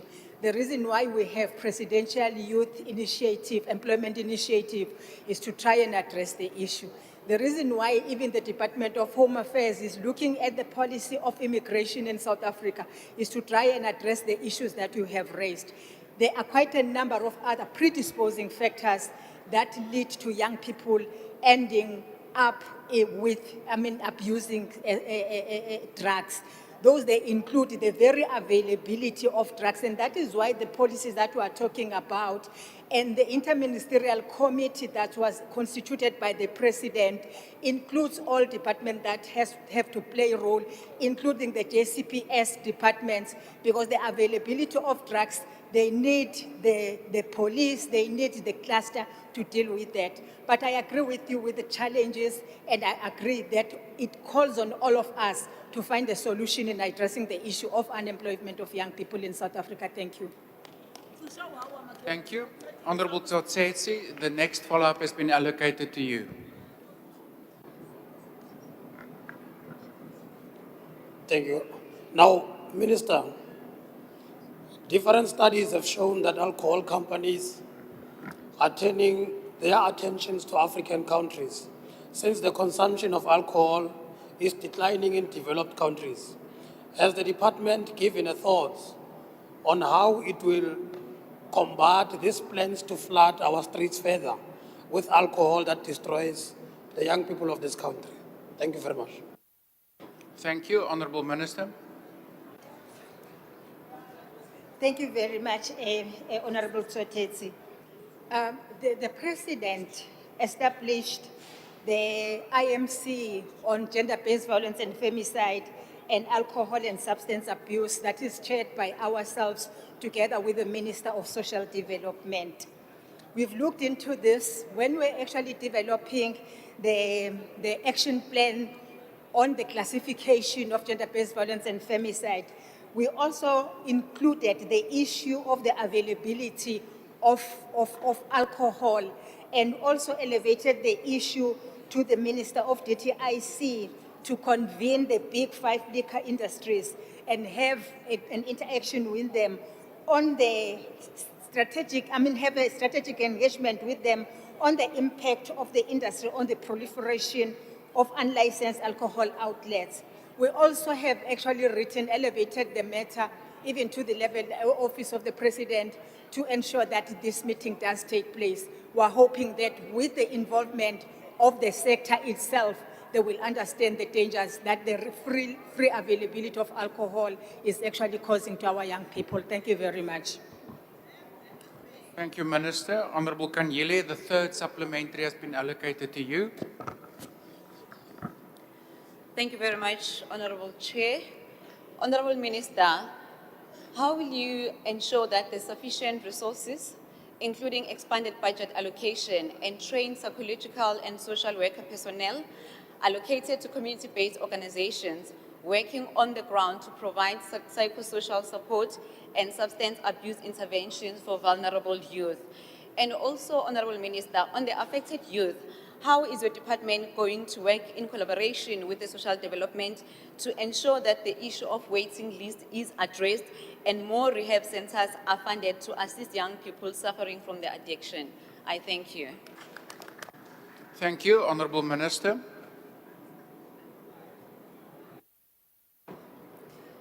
In our action plan, after classification of gender-based violence and femicide as a national disaster, we included the issue of the employment of social workers. And in the State of the Nation address, the President confirmed that we are going to appoint social workers to be allocated to police stations. So the matter is receiving attention. However, of course, that might necessarily not be adequate. The issue of social worker and the employment thereof is a matter that resides with the Minister of Social Development. However, like I've said, in our action plan, we included it because we do need social workers to assist in dealing with victims and survivors of gender-based violence and femicide, but also those who are drug addicts or are addicted to substances that actually cause dependency. And that is what we have done.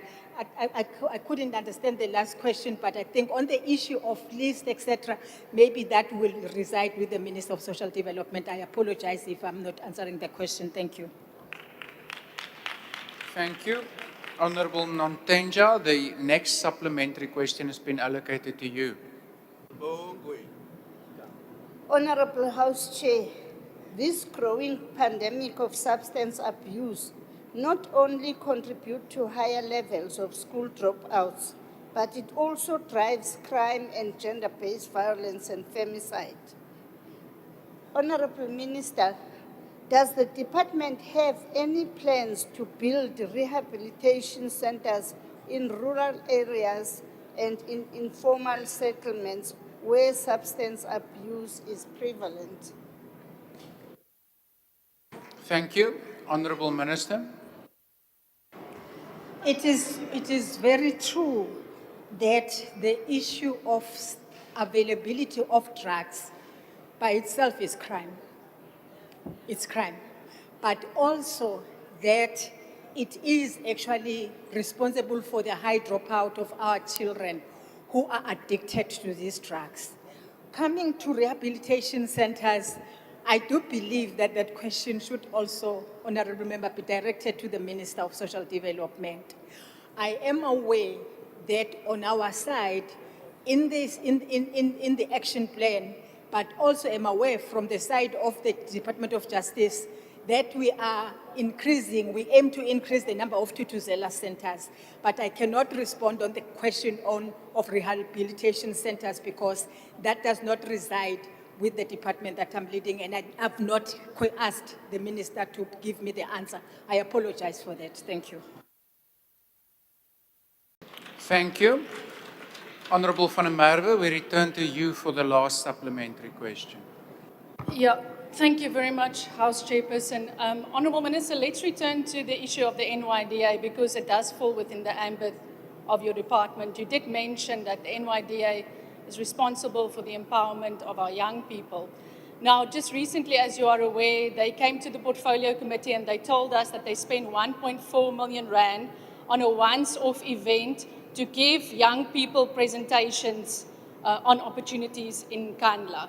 Then they spent 1.2 million on a pre-SONA event, and we're not quite sure how much they spent on the January 8 activities. My question is this the best way for us to spend our resources? What is the evidence to suggest that those millions actually translate into opportunities, entrepreneurial skills that will actually lift our young people out of the despair that they face? Thank you. Thank you. Honourable Minister.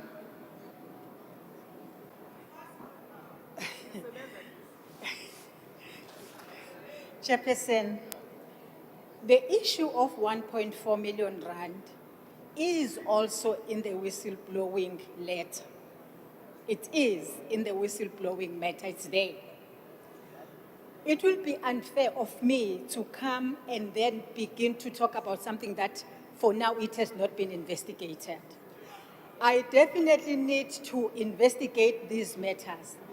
The board of NYDA came before the portfolio committee and said, this is what we have been Honourable doing. Minister, please just take your seat for a moment. Honourable Lonzi, why do you want to be recognised? Chair, the minister is continuing to mislead the House. It is the NYDA that told the committee that they spent 1.4 million. Honourable It's not an Lonzi. allegation. And she keeps insisting that it's an Order, allegation. Honourable Lonzi, no, please. It's a fact. They are the ones who Thank told you. the committee that they spent Honourable 1.4 Lonzi, million. that's not an intervention. Please, Minister, just be honest. Honourable You are very Lonzi, I'm old. going to switch off your mic if you don't obey my request to sit down. The board of the Honourable, NYDA Honourable Lonzi, that's not a point of order or an intervention in terms of our rules. Please don't do that. The board Honourable, of the Honourable NYDA, Minister, the board please, of the NYDA, Honourable Minister, just hold on. Honourable van der Merwe, why do you want to be recognised? Yes, House Chairperson, I don't want to be difficult, but Honourable Lonzi is not misleading the House. I'm referring to a report that was tabled in front of my portfolio committee, the one that I lead. So we received a presentation that said they spent 1.4 on an Nkandla event. So we are not misleading the House. We want to provide the information to the Minister. Order, Honourable Members. I'm struggling to hear the Honourable van der Merwe. Yeah, no. Thank you. Thank you, Honourable van der Merwe. Honourable Members, our rules determine that we ask questions and then we allow the executive to respond. Our rules do not allow for members, if they disagree with the answers, to interrupt and engage on that basis. That is why we have a system where multiple members can ask questions and why the original questioner can return with a final question. Please don't do that. And now I have further hands. A lot of them. Honourable Kwankwa, you were first. No, Chair, I'm trying to make your job easy. Since you could not hear Honorable van der Merwe's last submission, can we ask her to repeat it again, please? No. I said I was struggling to hear her. I didn't say I didn't hear. Honourable Dagbor, why do you want to be recognised? Chairperson, I want to address you in terms... No. Order! Honourable Dagbor, please be a good example. No problem to be a good example.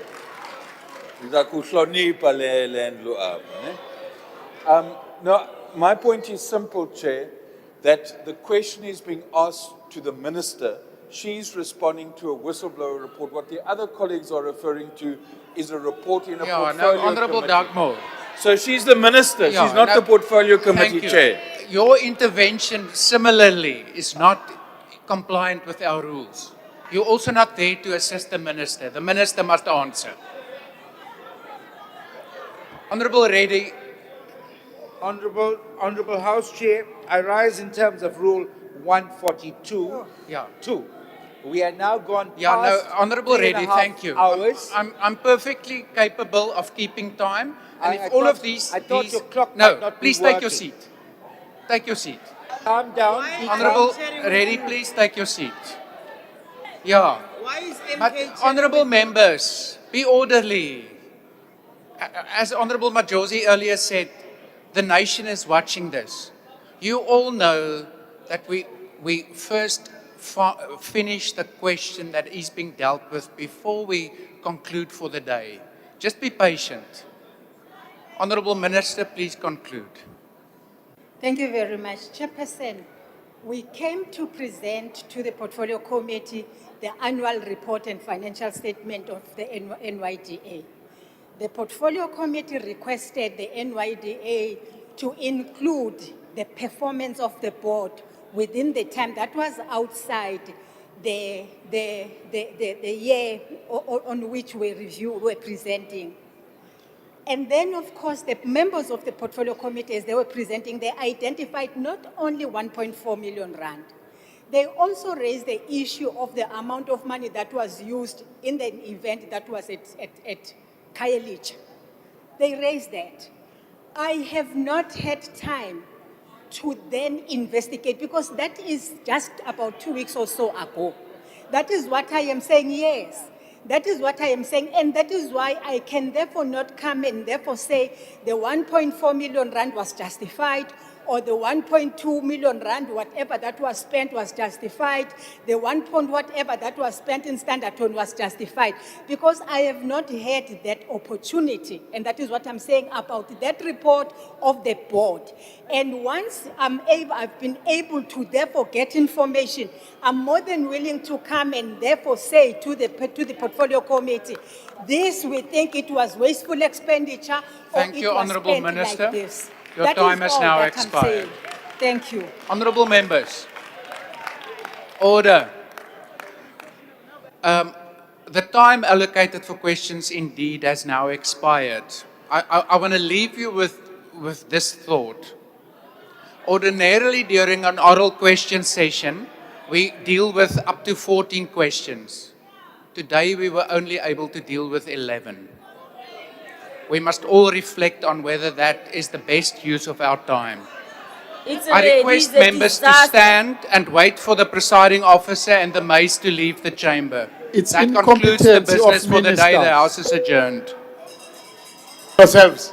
Ministers must answer. Why do you entertain Radio always? He's not our father or grandfather. Because of Red, We're not bored. DMK must be embarrassed. You with wasted Red. our time. I saw that. Shame on you, Red. It was rained. Shame on you, Red.